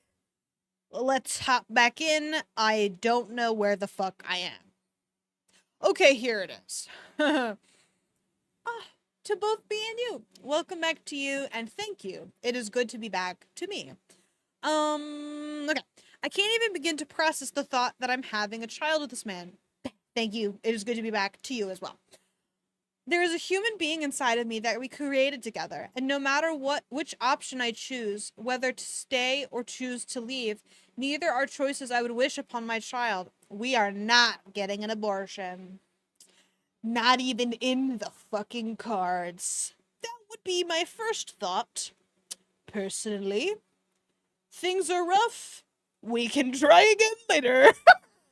Dude, if we're going through a rough one and I get pregnant, womp womp, abortion time. Okay? Like, don't make me laugh. Oh, you think I'm gonna keep a baby while we're having difficulties? You know, pass, actually. I'm gonna fucking kill that thing. I don't give a fuck. I don't give a shit. If things improve, great. We can try again. I've got plenty. No worries. No worries. Okay, anyway. Um. Also, sorry I was late. One of my senators held a town hall and I was there. Oh. Was it cool? I've never been to one. That sounds kind of interesting. There was actually a hangout with someone event at the school I work at. I think they worked in government. I don't remember who they were, but it was cool that they had that. I was working, so I couldn't like go and do it, obviously, but political bullshit like that I think is neat. Like when they go and see like what everybody's thinking. I just think politics are nice. Like that just like interests me in general. So anyway, we push forward. But you can let me know how it went. Keep me posted. My first one, there was another one that I missed, but there were a lot of people there, and even met someone from my little town. Oh, that's cute. Small world or whatever, you know? But yeah, congrats on going. That sounds kind of cool. I hope it was good and pleasant or helpful or productive. Something along those lines. I hope it was beneficial for you in some way, shape, or form. Okay.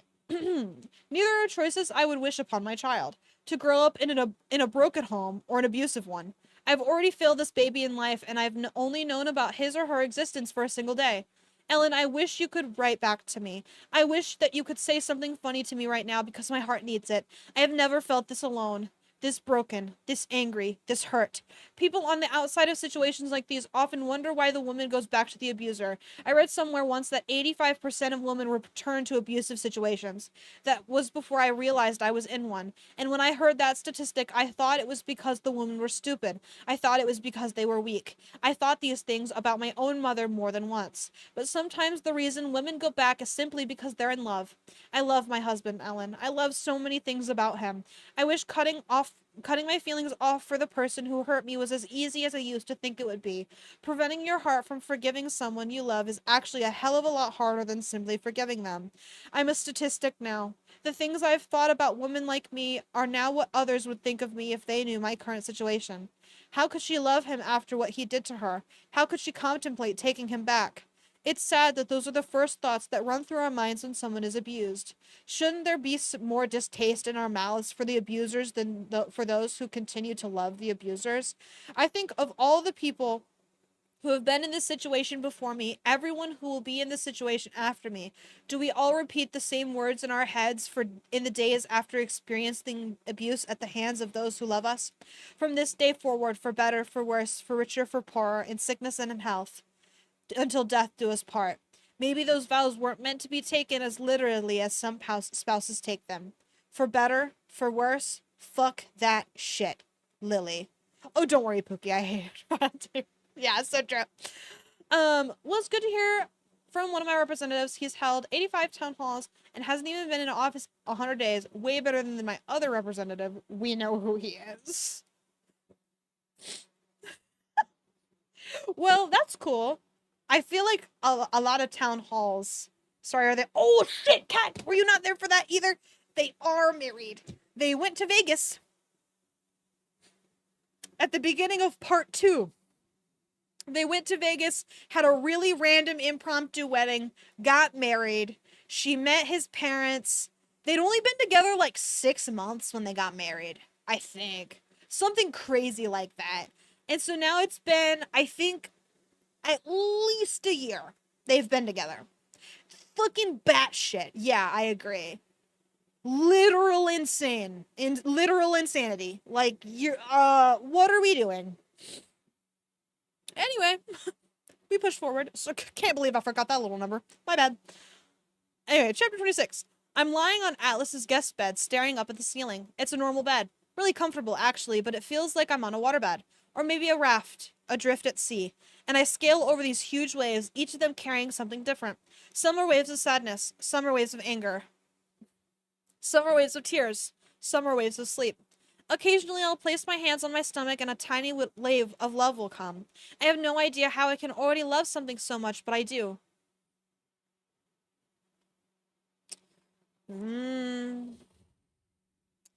Okay.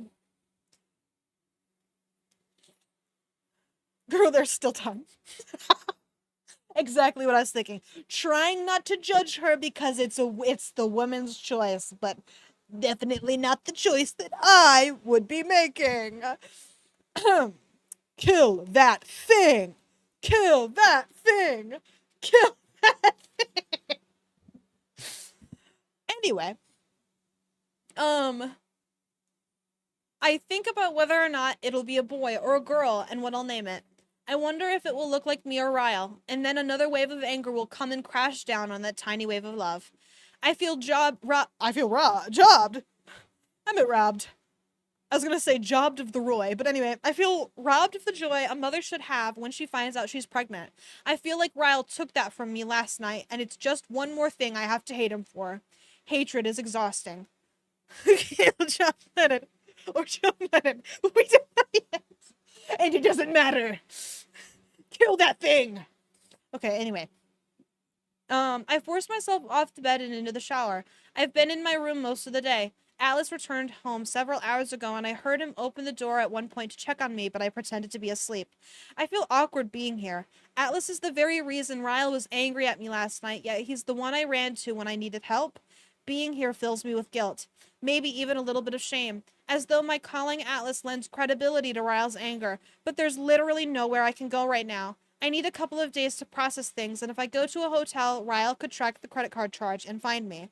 He'd be able to find me at my mother's, at Alyssa's, at Lucy's. He has even met Devin a couple of times and would more than likely go there too. I can't see him tracking down Atlas, though, yet. I'm sure if I go a week avoiding his calls and texts, he'll look everywhere he can possibly look to find me, but for now, I don't think he would show up here. I don't think he could. Well, he's kind of fucking insane, but so far we've given him a lot of information, because he was our husband, so that makes sense. I agree, I can see him tracking down Atlas, but I can see him having more difficulty doing so. Especially because, Kat, you don't know this, Atlas just moved into this house. So it could be argued that as a result of the very new move, it would be a little harder. So we should be okay. Like, yes, he'll probably track Atlas down to the restaurant and then could follow him home. Okay, I guess it's not that hard. If you're batshit insane like Ryle.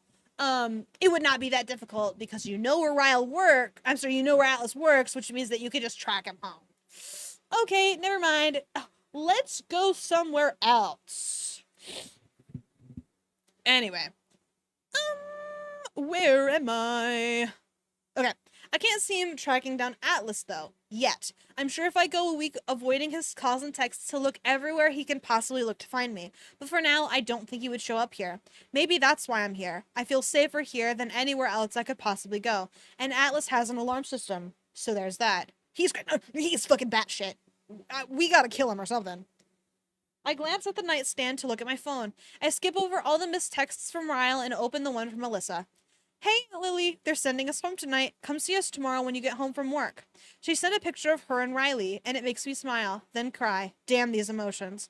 I wait until my eyes are dry again before I walk into the living room. Atlas is sitting at his kitchen table working on his laptop. When he looks up at me, he smiles and closes it. Hey. I force a smile and then look in the kitchen. Do you have anything to eat? Atlas stands up quickly. Yeah, he says, sit down. I'll get something ready for you. I take a seat on the couch as he works his way around the kitchen. The television is on, but it's muted. I unmute it and click on the DVR. He has a few shows recorded, but the one that catches my eye is the Ellen DeGeneres show. I smile and click on the most recent unwatched episode and hit play. Alice brings me a bowl of pasta and a glass of ice water. He glances at the TV and then sits down next to me on the couch. For the next 3 hours, we watch a full week's worth of episodes. I laugh out loud 6 times. The bar is quite low there. It feels good. But when I take a bathroom break and come back to the living room, the weight of it all starts to sink in again. I sit back down on the couch next to Atlas. He's leaning back with his feet propped up on the coffee table. Whoa, a whole 6. Honestly impressive. I naturally lean into him, just like he used to do when we were teenagers. He pulled me against his chest and we just sit there in silence. Ooh, this isn't a good idea. His thumb brushes the outside of my shoulder, and I know it's his unspoken way of saying he is here for me, that he feels bad for me. And for the first time, sorry, just keeping an eye on my phone. Got stuff going on tomorrow that I need to figure out. And didn't all this week. Been a bit of a rough one. Anyway, and for the first time since he picked me up last night, I feel like talking about it. My head is resting against his shoulder and my hands are in my lap. I'm fidgeting with the drawstring on the pants that are way too big for me. Atlas, I say, my voice barely a whisper. I'm sorry I got so angry at you that night at the restaurant. You were right. Deep down I knew you were right, but I didn't want to believe it.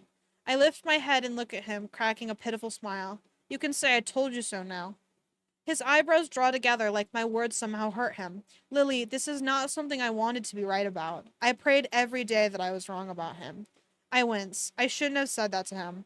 I know better than to think Atlas would ever think something like, I told you so. His smell, his touch, his comfort.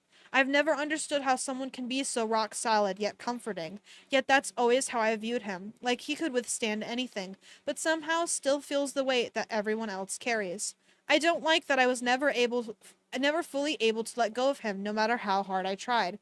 I think about the fight with Ryle over Atlas's phone number, the fight about the magnet, the article, the things he read in my journal, the tattoo. None of that would have happened if I would have just let go of Atlas and thrown it all away. Ryle wouldn't have had anything to be so upset with me about. I pull my hands up to my face after that thought, upset that there's a part of me trying to blame Ryle's reaction on my lack of closure with Atlas. There's no excuse. None. So true, girl. Remember that. It's his fault. We gotta kill him. This is just another wave I'm being forced to ride on. A wave of complete and utter confusion. Atlas can feel the change in my composure. You okay? I'm not. I'm not okay. Because until this moment I had no idea how hurt I still am that he never came back for me.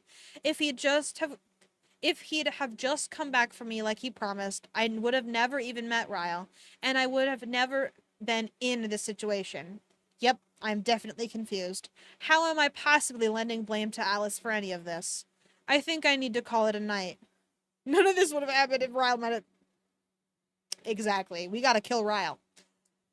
I think I need to call it a night, I say quietly, pulling away from him. I stand and Alice stands up too. I'll be gone most of the day tomorrow, he says. Will you be here when I get home? I cringe at his question. Of course he wants me to stay to get my shit together and find another place to stay. What am I even still doing here? No, I can get a hotel. It's fine. I turn to walk toward the hallway, but he puts a hand on my shoulder. Lily, he says, turning me around. I wasn't asking you to leave. I was just making sure you'd still be here. I want you to stay as long as you need to. His eyes are sincere, but if I didn't think it would be a little inappropriate, I would throw my arms around him and hug him. Because I'm not ready to leave yet. Just a couple more days before I'm forced to figure out what my next step is. I nod. I need to go in to work for a few hours tomorrow, I tell him. There are some things I need to take care of. But if you really don't mind, I'd like to stay here for a few more days. I don't mind, Lily. I'd prefer it. I force a smile and then head to the guest bedroom. At least he's giving me a buffer before I'm forced to confront everything. As much as his presence in my life confuses me right now, I've never been more thankful for him. Chapter 27.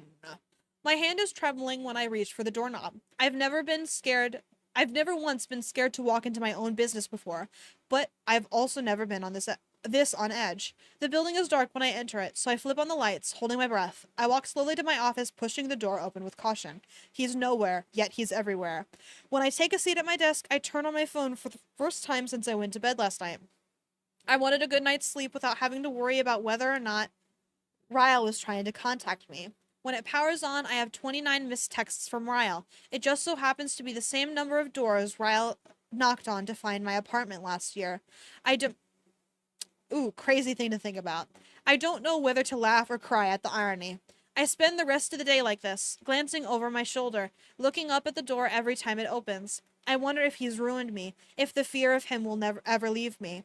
Half a day goes by without a single phone call from him while I catch up on paperwork. Alyssa calls me after lunch, and I can tell by her voice that she has no idea about the fight Ryle and I had. I let her talk about the baby for a while before I pretend I have a customer and hang up. I plan on leaving when Lucy returns from her lunch break. She has a half an hour left.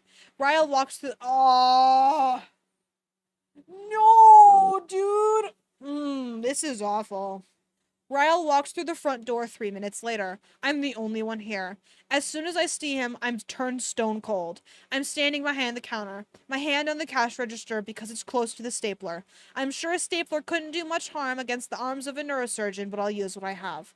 He slowly makes his way to the counter. It's the first time I've seen him since he was on top of me on our bed the other night.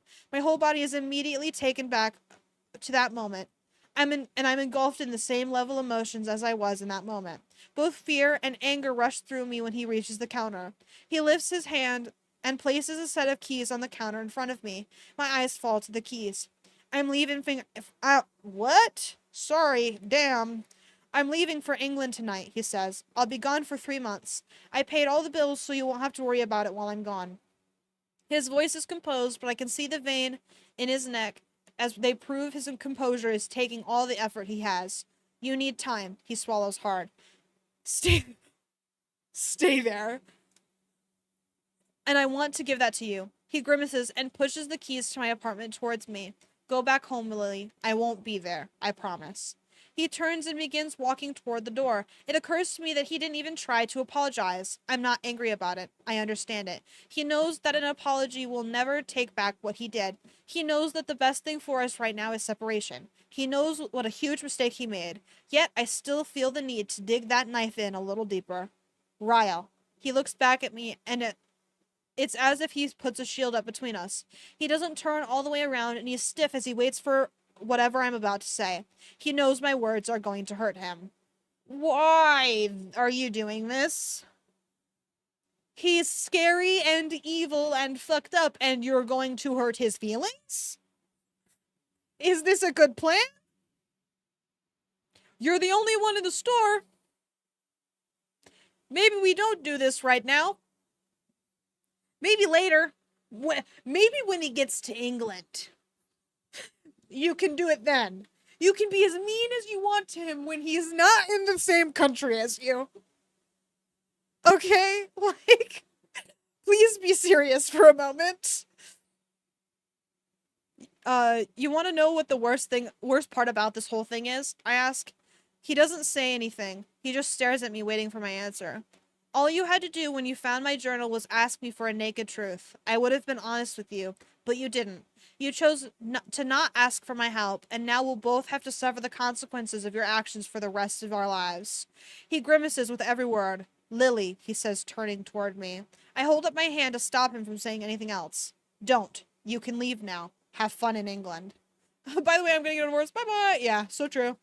I can see the war raging inside of him. The war waging inside of him. He knows he can't get anywhere with me in this moment, no matter how hard he wants to beg for my forgiveness. He knows the only choice he has is to turn and walk out of that door, even though it's the last thing he wants to do. When he finally forces himself out of the door, I run and I lock it.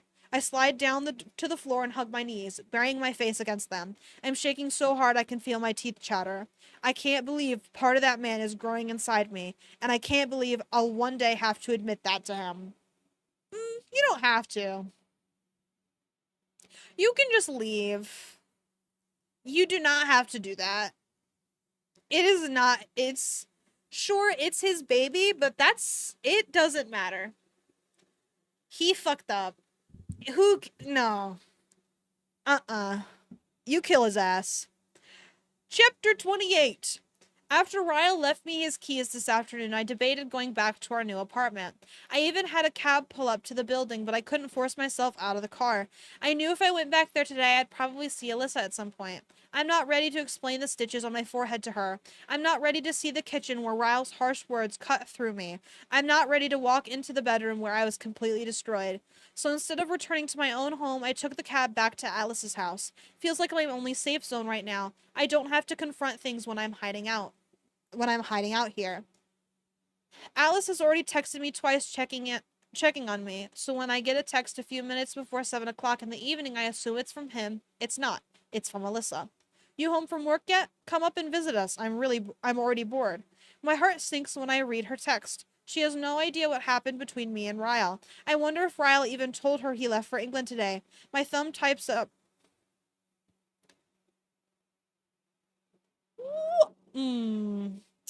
Girl.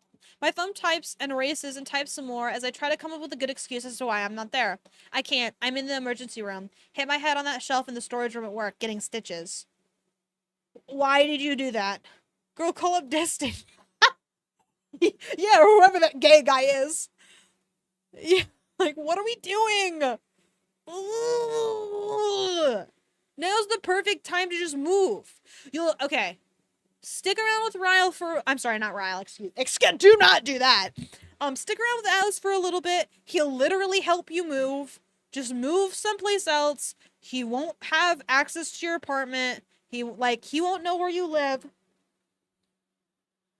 It's like now's the perfect chance. Anyway, I cannot believe she fucking lied to Alyssa about the abuse. I hate that I lied to her, but it'll save me from having to explain the cut and also why I'm not home right now. Oh no, are you alone? Marshall can sit with you since Ryle is gone. Okay, so she knows Ryle left for England. That's good, and she thinks we're fine. This is good. That means I have at least 3 months before I have to tell her the truth. No, dude! You can't do that! I know. Look, I'm gonna be really honest.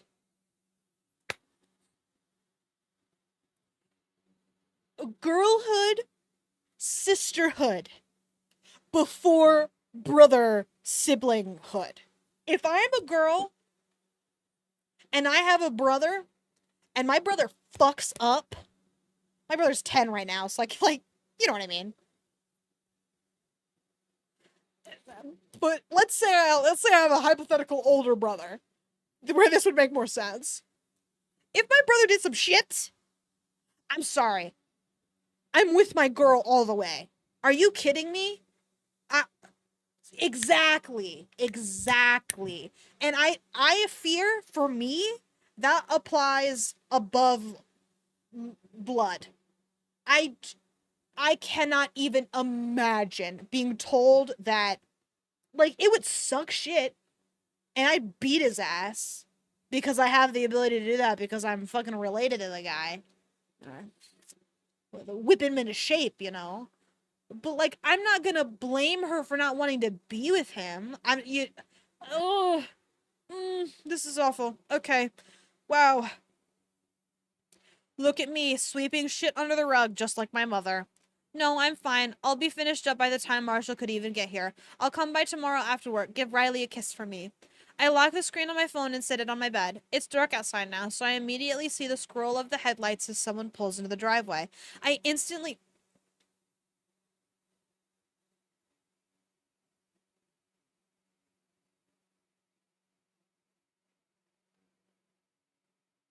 Sorry, I fucking read ahead. Sorry, I'm back. We're back. I immediately see the scroll of headlights as someone pulls into the driveway. I instantly know that it isn't Atlas because he uses the driveway to the side of the house and parks in the garage. My heart begins to race as fear rushes through me. Is it Ryle? Did he find out where Atlas lives? Moments later, there's a loud knock at the front door, more like pounding. The doorbell also rings. I tiptoe to the window and barely move the curtains far enough to take a look outside. I can't see who's at the door, but there's a truck in the driveway. It doesn't belong to Ryle. Could it be Atlas's girlfriend, Cassie? I grab my phone and make my way down the hallway toward the living room. The pounding on the door and the time of the doorbell are still going off simultaneously. Whoever is at the door is being ridiculously impatient. If it is Cassie, I already find her extremely annoying. Atlas, a guy yells, open the damn door. Another voice, also male, yells, my balls are freezing up. They're raisins, man. Open the door. Before I open the door and let them know Atlas isn't home, I text, oh, don't do that at all. Don't, first of all, this isn't even her house, so don't let anybody in. That's crazy. And then extra don't let them in. They're both men. Where are the women in this book, man? It's Alyssa who's related to Ryle, which not to be like immediately makes her an enemy, but like by default makes her an enemy. Oh, I need at least 6 more women in this book. Where are they? Dude, this book. No. Oh god. It doesn't beat the bestial test or whatever. That's not true. Yes, it does. But barely. But fucking barely. Anyway. I love when there's no woman in books. It's so cool. It's not Irie. We gotta get this. I'm pro book burning. This book has got to go. We gotta erase this book from, like, existence. Like, this is terrible. Okay. Anyway. Okay. Where are you? There are 2 men at your front door, and I have no idea if I should let them in. I wait through more presses of the doorbell. This last, I feel better. Dude. So true. Like, I don't blame her for having trouble leaving her abusive relationship. Like, he was nice to her for a little bit. I can see why she loves him. Blah, blah, blah, shit like that. But this is bad. You don't do this. Don't open the fucking door. You're crazy. Okay, anyway. I wait through more presses of the doorbell and more pounding, but Atlas doesn't immediately text me back. I finally walk to the door and leave the chain bolted. Oh. Okay.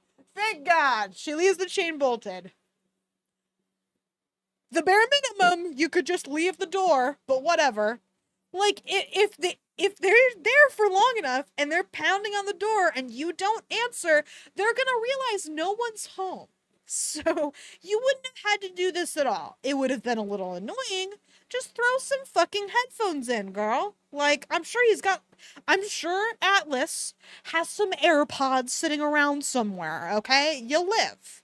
Just leave it alone. I finally walk to the door and leave the chain bolted, but unlock the deadbolt and open the door a few inches. One of the guys is tall, about 6 feet or so. Despite the youthful look to his face, his hair is salt and pepper, black with a little bit of gray sprinkled in. The other one is shorter by a few inches with sandy brown hair and a baby face. They both look to be in their late 20s, maybe early 30s. The tall one's face twists into confusion. Who are you? He asks, peeking through the door. Lily. Who are you? The shorter one pushes in front of the taller one. Is Atlas here? I don't want to tell them no, because they'll know I'm in here alone. I don't necessarily hold much trust in the male population this week. The phone in my hand rings, and all 3 of us jump from the unexpectedness of it. It's Atlas. I swipe the answer button and bring it to my ear. Hello? It's fine, Lily. They're just friends of mine. I forgot it was Friday. We always play poker on Fridays. I'll call them now and tell them to leave. I look back at the 2 of them, and they're just standing there watching me. I feel bad that Atlas feels like he has to cancel his plans just because I'm crashing at his house. I shut the door and unlock the deadbolt, and then open the door again, motioning them inside. It's fine, Atlas. You don't have to cancel your plans. I was about to go to bed anyway. No, I'm on my way. I'll have them leave. I still have the phone. Oh, what the fuck? Why did you let them in? What the fuck? Alice is literally telling you that he'll tell them to piss off. What are we doing here? I don't get it. This book, man. Oh my god. I still have the phone pressed to my ear when the 2 men enter the living room. See you soon, I say to Alice and then end the call. What the fuck? You didn't even Tell him that they're in the house now. The next few seconds are awkward as the guys assess me and I assess them. What are your names? I'm Darren, the tall one says. Brad, the shorter one says. Do not end the call! Exactly! Oh! Lily, I say to them, even though I already told them my name. Alice will be here soon. I move to close the door and they seem to relax a little. Darren heads into the kitchen and helps himself to Alice's refrigerator. Ah, hi Naj. Hope you're sleeping well. Hope you are comfy cozy. Brad takes off his jacket and hangs it up. Do you know how to play poker, Lily? I shrug. It's been a few years, but I used to play with friends in college. Both of them walk toward the dining room table. What happened to your head? Darren asks as he takes a seat. He asks it so casually like it didn't even cross his mind that it might be a sensitive subject. I don't know why I have an urge to give him the naked truth, but maybe I just want to see how someone will react when they find out my own husband did this to me. My husband happened. We got into a fight 2 nights ago and he headbutted me. Alice took me to the emergency room. They gave me 6 stitches and told me I was pregnant. Now I'm hiding out here until I figure out what to do. Poor Darren is frozen. Halfway between... That is so fucking funny. Girl shit. Okay, anyway. Poor Darren is frozen, halfway between standing and sitting. He has no idea how to respond to that. Based on the look on his face, I think he's convinced I'm crazy. Brad pulls out his chair and takes a seat, pointing at me. You should get some Rodin and Fields. The amp roller works wonders for scarring. I immediately laugh at his random response somehow. Jesus, Brad, Darren says, finally sinking into a seat. You're worse than your wife with this direct sales shit. You're like a walking infomercial.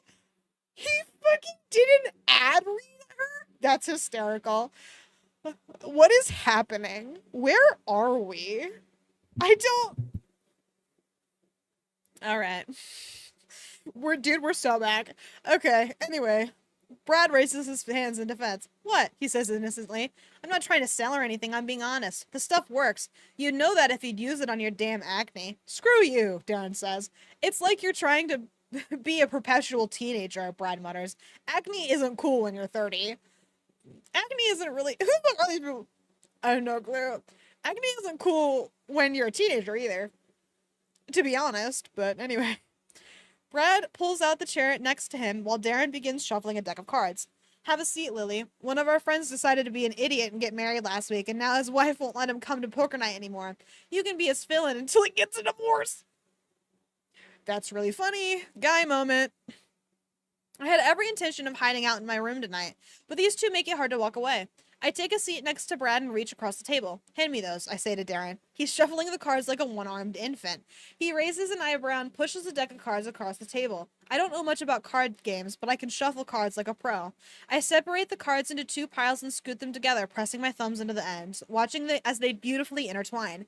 Darren and Brad are staring at the deck of cards. When there's another knock on the door, this time the door swings open without any pause and a guy walks in, dressed in what looks like a very expensive tweed jacket. There's a scarf wrapped around his neck, and he begins to unwind it as soon as he slams the door behind him. He nudges his head in my direction as he walks toward the kitchen. Who are you? He is older than the other two, probably in his mid-40s. Atlas definitely has an interesting mix of friends. This is Lily, Brad says. She's married to an asshole and she just found out she's pregnant with the asshole's baby. Lily, this is Jimmy. He's pompous and arrogant. Pompous and arrogant are the same thing, idiot, Jamie says. He pulls out the chair next to Darren and nudges his head at the cards in my hand. Did Atlas plant you here to hustle us? What kind of average person knows how to shuffle cards like that? I smile and begin to pass the cards out to each of them. I guess we'll have to play around to find out. Good. Okay, 3 men and a pregnant woman in a room in a house that she doesn't own. And the other option, a house she also technically doesn't own. Now that he's out of the country, we could go to our mom's place, but alas, we fucking don't. Dude, I know, what are we doing? Whatever. We press forth. We're on our 3rd round of bets when Atlas finally walks in. He closes the door behind him and looks around at the four of us. Brad said something funny right before Atlas opened the door, so I am in the middle of a fit of laughter when Atlas locks eyes with me. He nods his head toward the kitchen and begins walking in that direction. Fold, I say, laying my cards flat on the table as I stand up to follow him. When I get to the kitchen, he's standing where he isn't visible to the guys at the table. I walk over to him and lean against the counter. You want me to ask them to leave? I shake my head. No, don't do that. I'm actually enjoying it. It's keeping my mind off things. He nods, and I can't help but notice how he smells like herbs, rosemary specifically. It makes me wish I could see him in action at his restaurant. You hungry? He asks. I shake my head. Not really. I ate some leftover pasta a couple hours ago. My hands are pressed into the counter on either side of me. He takes a step closer and puts one of his hands over mine, brushing his thumb across the top of it. I know he doesn't mean it for it to be anything more than a comforting gesture, but when he touches me, it feels like a whole lot more.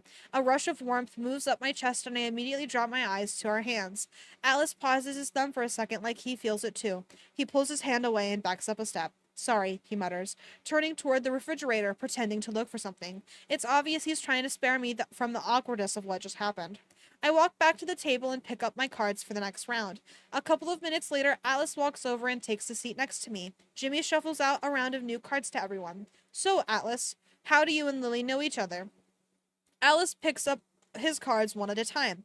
Lily saved my life when we were kids, he says, matter of fact. He glances over at me and winks, and I drown in guilt for the way that wink makes me feel, especially at a time like this. Why is my heart doing this to me? Oh, that's sweet, Brad says. Lily saved your life. Now you're saving hers. Atlas lowers his card and glares at Brad. Excuse me? Relax, Brad says. Me and Lily are tight. She knows I'm kidding. All right, slay. So true, Brad. Keep it real. Brad looks at me. Your life might be complete crap right now, Lily, but it'll get better. Trust me, I've been there. Darren laughs. You've been beat up and pregnant and hiding out in another man's house, he says to Brad. Alice slaps his card. What the fuck is going Okay, sorry.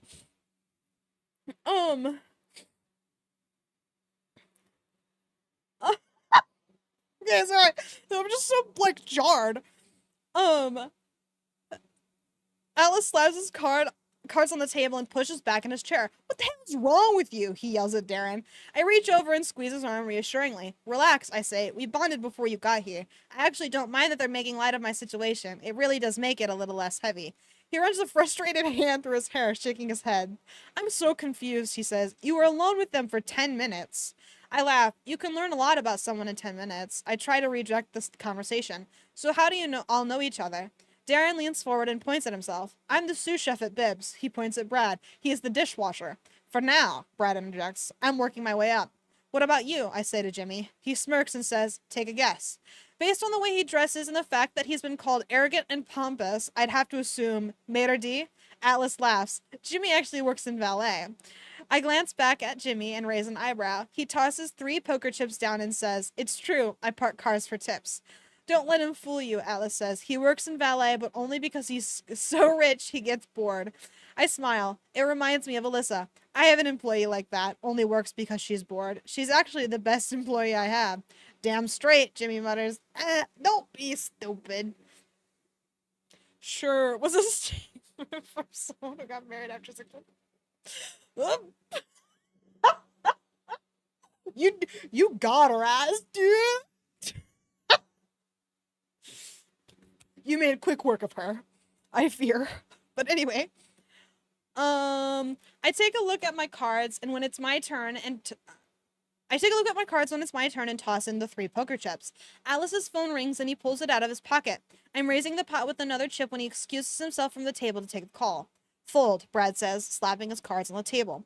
I'm watching the hallway. Atlas just disappeared down in a hurry. It makes me wonder if he's talking to Cassie or if there's someone else in his life. I know what he does for a living. I know he has at least 3 friends. I just know nothing about his love life. I don't know. Fuck, right ahead! No spoilers, Kat, no spoilers. Darren leaves his, oh man, I'm so excited.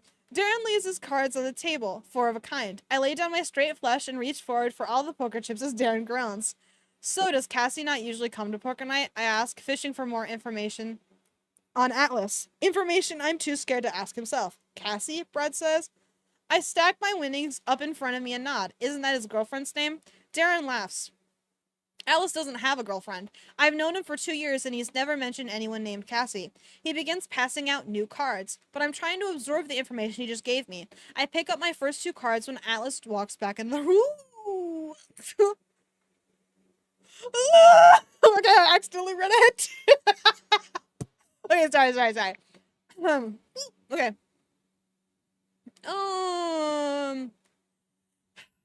He's never mentioned anyone named Cassie. He begins passing out new cards, but I'm trying to absorb the information he just gave me. I pick up my two cards when Atlas walks back in the room. Hey, Atlas, Jimmy says. Who the hell is Cassie and how come we've never heard you talk about her? Oh shit. I'm completely mortified. I tighten my grip around the cards in my hands and try to avoid looking up at Atlas. But the room grows so quiet, it would be more obvious if I didn't look at him. He's staring at Jimmy. Jimmy is staring at him. Brad and Darren are staring at me. Alice folds his lips together for a moment and then says, there is no Cassie. His eyes meet mine, but only for a brief second. But in that brief second, I can see it written all over his face. There never was a Cassie. He lied to me. I'm sorry. I'm gonna be honest. That is the least of our concerns. Oh no, he lied about having a girlfriend because he saw that you had a boyfriend first. Exactly. This is just some guy shit. He saw that you had a boyfriend and then was like, oh, I don't want to make her feel weird that I'm still interested in her. I will say I've had a girlfriend. That's just some dude shit, I fear. We've all been there. Not me, actually. My ass has not been there. But anyway. Alice clears his throat and then says, listen, guys, I should have canceled tonight. This week has been kind of... He rubs his hand over his mouth and Jimmy stands up. He squeezes Atlas on the shoulder and says, next week, my place. Alice nods appreciatively. The three of them begin to gather their cards and poker chips. Brad pries my cards...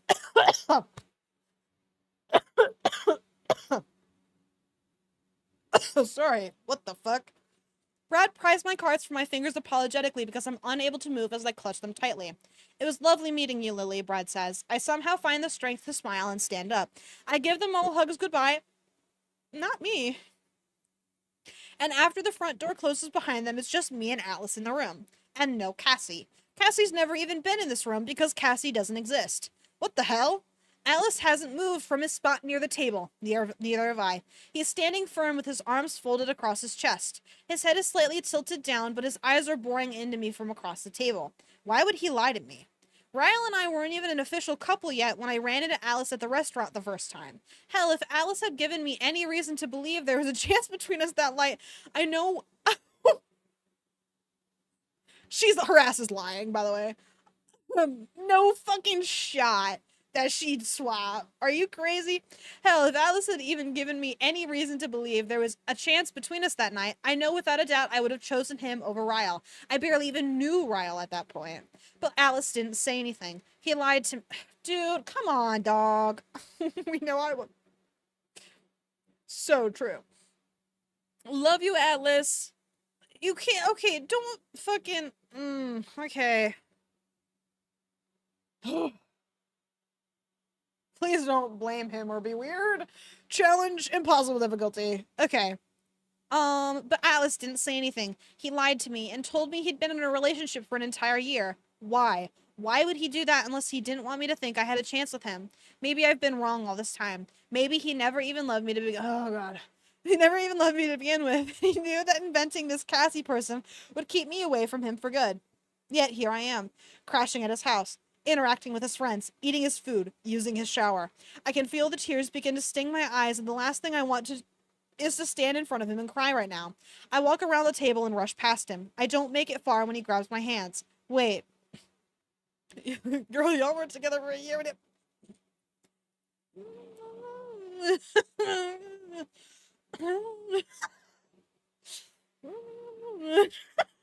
You're just saying. I mean, you're just saying. I stop, still facing the other direction. Did I say wait? Doesn't matter. You can see it. Okay, anyway, talk to me, Lily. He's right behind me now, his hand still wrapped around mine. I pulled away from him and walked to the other side of the living room. I spin and face him just as the first tear rolls down my cheek. Why did you never come back for me? Dude, you're 24. Be real for a second. You were 16 when you separated. Get real, bro. It's crazy that you met again now, okay? Think for 30 seconds, please. I know you're emotional, I get it, but like, get a grip. Okay, anyway. He looked prepared for anything to come out of my mouth other than the words I just spoke to him. He runs a hand through his hair and walks to the couch, taking a seat. After blowing out a calming breath, he carefully looks over to me. I did, Lily. I don't allow air to move in or out of my lungs. Classic.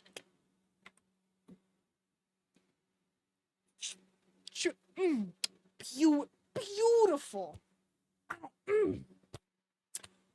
Wow. Chills down my spine. What a beautiful line. Wonderfully written.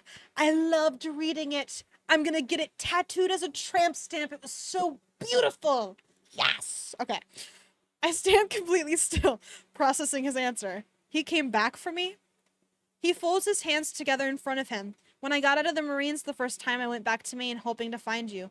I asked around and found out which college you went to. I wasn't sure what to expect when I showed up because we were two different people by then. It had been 4 years since we saw each other. I knew a lot about both of us had probably changed in those 4 years. My knees feel weak, so I walk to the chair next to him and lower myself. He came back for me? I walked around your campus the whole day looking for you. Finally, late that afternoon, I saw you. You were sitting in the courtyard with a group of your friends. I watched you for a long time, trying to work up the courage to walk over to you. You were laughing. You looked happy. You were vibrant like I'd never seen you before. I had never felt that kind of happiness for another person like I felt when I saw you that day. Just knowing you were okay. He pauses for this would work on me. He pauses for a moment. My hands are clenched around my stomach because it hurts. It hurts knowing I was so close to him and I didn't even know. I began walking toward you when someone came up behind you, a guy. He dropped to his knees next to you, and when you saw him, you smiled and threw your arms around him. Then you kissed him. I closed my eyes. He was a boy I dated for 6 months. He never even made me feel a fraction of what I felt for Atlas. He blows out a sharp breath. I left after that. When I saw you were happy, it was the worst and best feeling a person could ever have at once. But I believed at that point in my life was still not good enough for you. I had nothing to offer you but love, and to me you deserved more than that. Shut the fuck up. I know it's 10 o'clock, but I have to finish this chapter. We're almost done. But I'm remembering to take my birth control this time. I'm on the evil, fucked up, dark blue pills, which means I get emotional and illogical. Not doing that this time, so that's good. I'm normal. I'm so normal. Anyway. Where the fuck was I?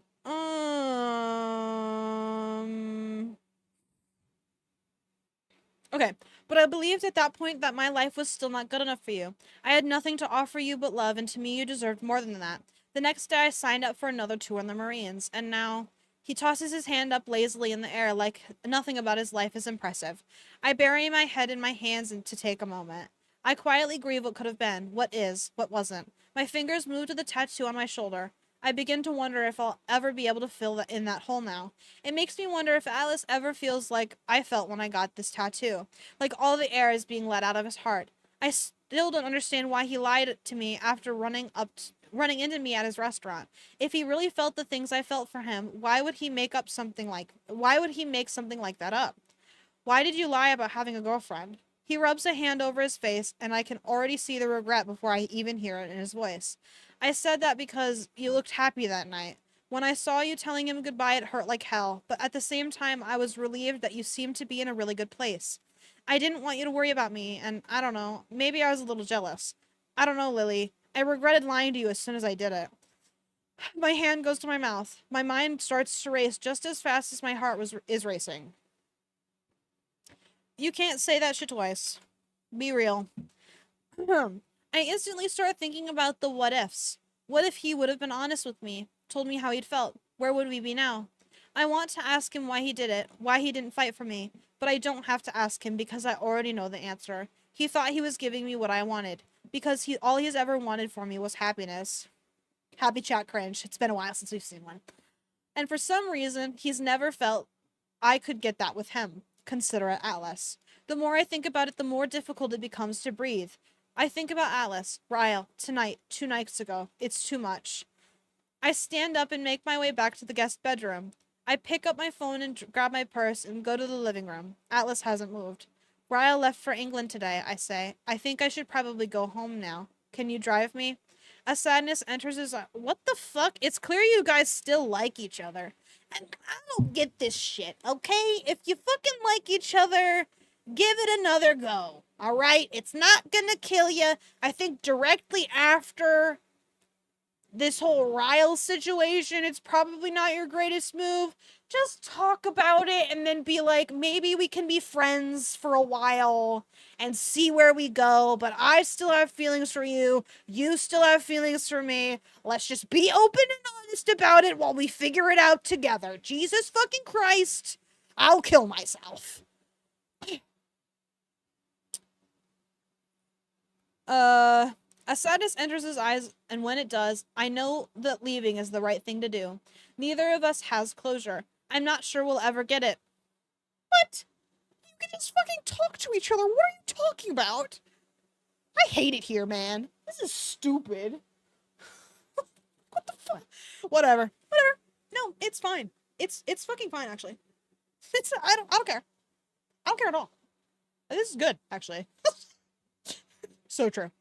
Hit him with a mother. I'm beginning to think closure is a myth, and being here right now while I'm still processing everything that's happening in my life is just going to make things worse for me. I have to eliminate as much confusion as possible, and right now my feelings for Atlas top the list of most confusing. He presses his lips tightly together for a moment, and then he nods and grabs his keys. Neither of us speaks the entire drive to my apartment. He doesn't drop me off. He pulls into the parking lot and gets out of his car. I'd feel better if you let me walk you up, he says. You know, me too. What if he's still in there? He could have lied. He's a crazy son of a bitch. So, arm in arm, let's head up, Atlas. I nod and we wade through even more silence as we ride the elevator up to the 7th floor. He follows me all the way to my apartment. I fish around in my purse for the keys and don't even realize my hands are shaking until my third failed attempt to open the door. Atlas calmly takes the keys from me and I step aside as he opens the door for me. That would work on me. Do you want me to make sure no one's here? He asks. I nod. I know Ryle isn't here because he's on his way to England, but I'm honestly still a little scared to walk into the apartment by myself. Alice walks in before me and flips on the lights. He continues walking through the apartment, flipping on all the lights and walking into each of the rooms. When he makes it back to the living room, he slides his hands in his jacket pockets. He takes a deep breath and then says, I don't know what happens next, Lily. He does. He knows. He just does. Yeah, I'm leaving for a... No, I know. Like, or at Alyssa's house or something, you know? Like, ooh, you know? He does. He knows. He just doesn't want it to happen. Because we both know how much it hurts to say goodbye to each other. Then don't. I don't get it, dog. I don't understand. I look away from him because seeing the look on his face right now cuts straight to my heart. I fold my arms over my chest and stare at the floor. I have a lot to work through, Atlas. A lot. And I'm scared I won't be able to do it with you in my life. I lift my eyes back to his. I hope you don't take offense to that, because if anything, it's a compliment. He regards me silently for a moment, not at all surprised by what I'm saying, but I can see there's so much he wants to say. There's a lot I wish I could say to him too, but we both know discussing the two of us isn't appropriate at this point. I'm married. Hopefully not for long. I'm pregnant with another man's baby. Hopefully not for long. And he's standing in the living room of an apartment that another man bought for me. I'd say these aren't very good conditions in which to bring up all the things we should have said to each other a long time ago. Exactly, Kat. You're speaking my language. He looks at the door momentarily as if he's just trying to decide to leave or speak. I can see the twitch in his jaw before he locks eyes with me. If you ever need me, I want you to call me, he says, but only if it's an emergency. I'm not capable of being casual with you, Lily. I'm taken aback by his words, but only momentarily. As much as I wasn't expecting him to admit it, he's absolutely right. Since the day we met, there has been nothing casual about our relationship. It's either all in or not in at all. That's why he separated ties when he left for the military. He knew that a casual friendship would never work between us. It would have been too painful. Apparently, that hasn't changed. Goodbye, Atlas. Saying those words again tears me up almost as much as the first time I had to say them. He winces and then turns and walks to the door like he can't leave fast enough. When he closes the door behind him, I walk over and lock it, then press my head against it. 2 days ago, I was asking myself how my life could possibly get any better. Today, I'm asking myself how it could possibly get any worse. I jump back with a sudden knock at the door. It's only been 10 seconds since he walked out, so I know it's Atlas. I unlock it and open it, and suddenly I'm pressed against something soft. Atlas's arms wrap tightly around me, desperately, and his lips are pressed against the side of my head. Oh, that would work. Okay, get it at Slay. So true. We're on the same wavelength. Um I squeeze my eyes shut and finally let the tears fall. I've cried so many tears for Ryle over the past 2 days. I have no idea how I still have any left for Atlas, but I do, because they're falling down my cheeks like rain. Lily, he whispers, still holding me tightly. I know this is the last thing you need to hear right now, but I have to say it because I've walked away from you too many times without saying what I really want to say. He pulls back down to look at me, and when he sees my tears, he brings his hands up to my cheeks. In the future, if by some miracle you find yourself in the position to fall in love again, fall in love with me. Ooh, that would work on me. He presses his lips against my forehead. You're still my favorite person, Lily. Always will be. He releases me and walks away, not even needing a response. When I close the door again, I slide to the floor. My heart feels like it wants to give up. I don't blame it. It suffered through 2 separate heartaches in the course of 2 days. And I have a feeling it's going to be a long time before either of those heartaches can even begin to heal. Dog! You, ooh, I don't get it.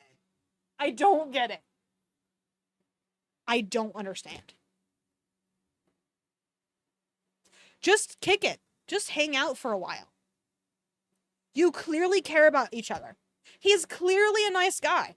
He is good. He is helping you out.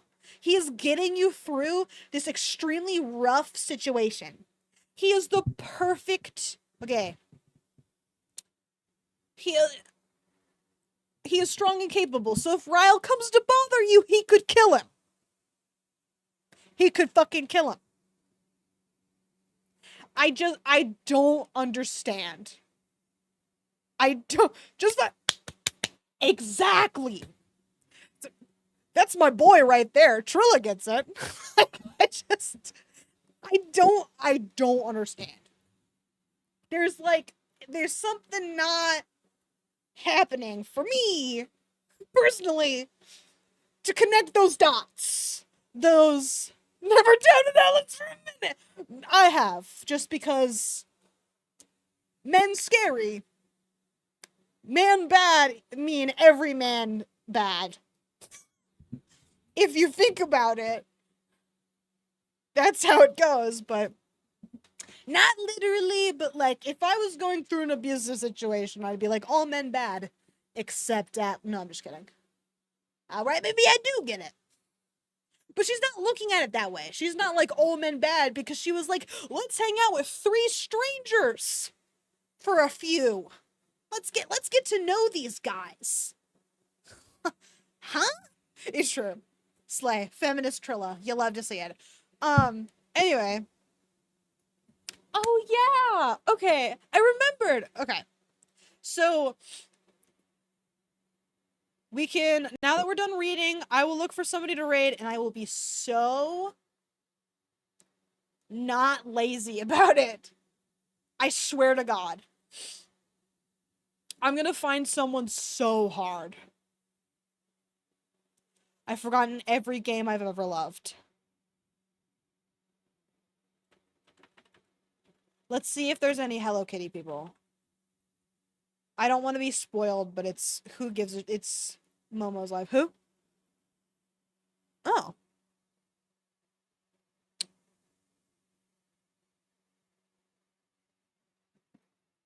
Oh.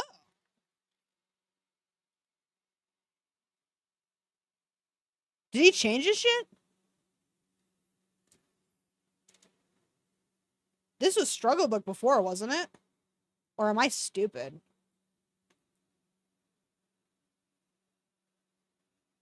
No, this is him. Sorry, I didn't recognize him because he changed his shit. Oh, okay. I never would have rated him again had you not told me that. So thank you for letting me know. I don't even have to look anymore.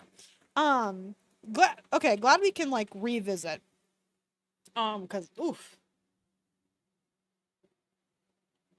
I fear his logo makes me chuckle. Okay, but anyway, so now that it's time to stream, and I would have been looking for somebody to raid, but we found somebody, so it's fine now. But we still have to do, our Rose, Thorn, and Bud. So for anybody who wasn't here yesterday, I'm starting to do this like dorky thing, or whatever, where you tell me your Rose of the day, your Thorn of the day, and your Bud. So it's something good that happened, something bad that happened, and then something you're looking forward to. So I will do mine.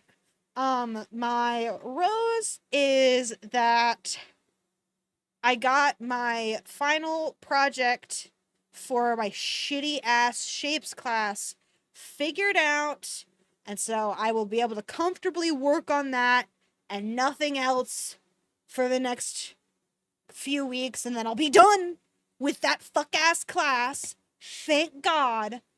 And then my thorn.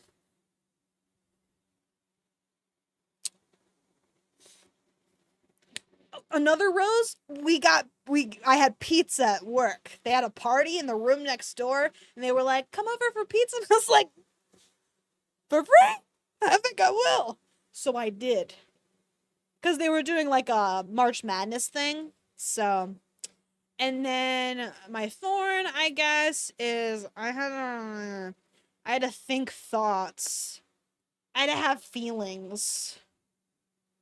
I'm trying to like figure things out with that guy I like or whatever. So I had to like write out all the shit that I want to talk to him about. I'm ugh. I'm tired. And then my bud is I have that game night party to go to tomorrow. So I'll get to hang out with a friend of mine and maybe make more friends. I'm a little scared, but it'll be there. Rose, I got to meet someone from my little town. Yeah, so true. Yeah. Okay, I'm so psyched for you getting involved in local stuff. I think that's so silly and cool. Thorn was I stay late at work. Ugh. Oh man, oh that does suck. I'm sorry you didn't get to go home, but I hope you're home now. But is video games, I guess. So true. Nothing wrong with a classic. Okay, does anybody else have one before I rate out?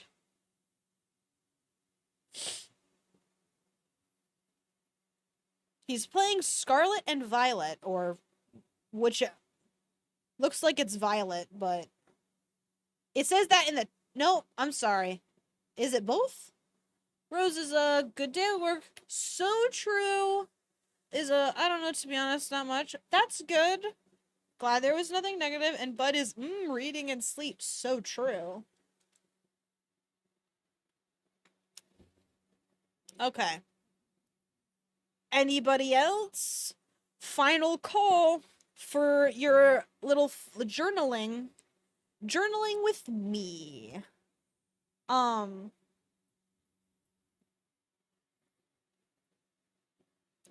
But if not, I hope everybody had as nice of a day as they could have. And they do have something to look forward to. So I will not see everybody tomorrow because I have that party that I mentioned, but I will be back on Sunday for, of course, the schedule. So keep an eye out for that. I'll try to be more accurate on what the fuck is going on. I won't be streaming Monday because the woman who canceled on Thursday to cut hair is coming Monday instead, which will work better for me personally because it would have been a 2-hour stream day anyway, so not a huge deal. So I'd just be canceling that because we're back to 8 o'clock Monday streams. Not that you'd know because it will be canceled instead, but I have class again. And I don't think he's gonna cancel anymore. Because there's not much class left to have, so I can't imagine him not having it again for the sake of taking a test. Like, we might have a second test, but I don't know. And I'll just keep you posted on it. Mondays are really weird right now because he's kind of a weird fuck ass teacher. But yeah, so Sunday with the schedules. The next time I will be online on Discord at least. Monday is canceled, so Tuesday will be Bugsnax. I will see everybody then. Godspeed it there. I love you.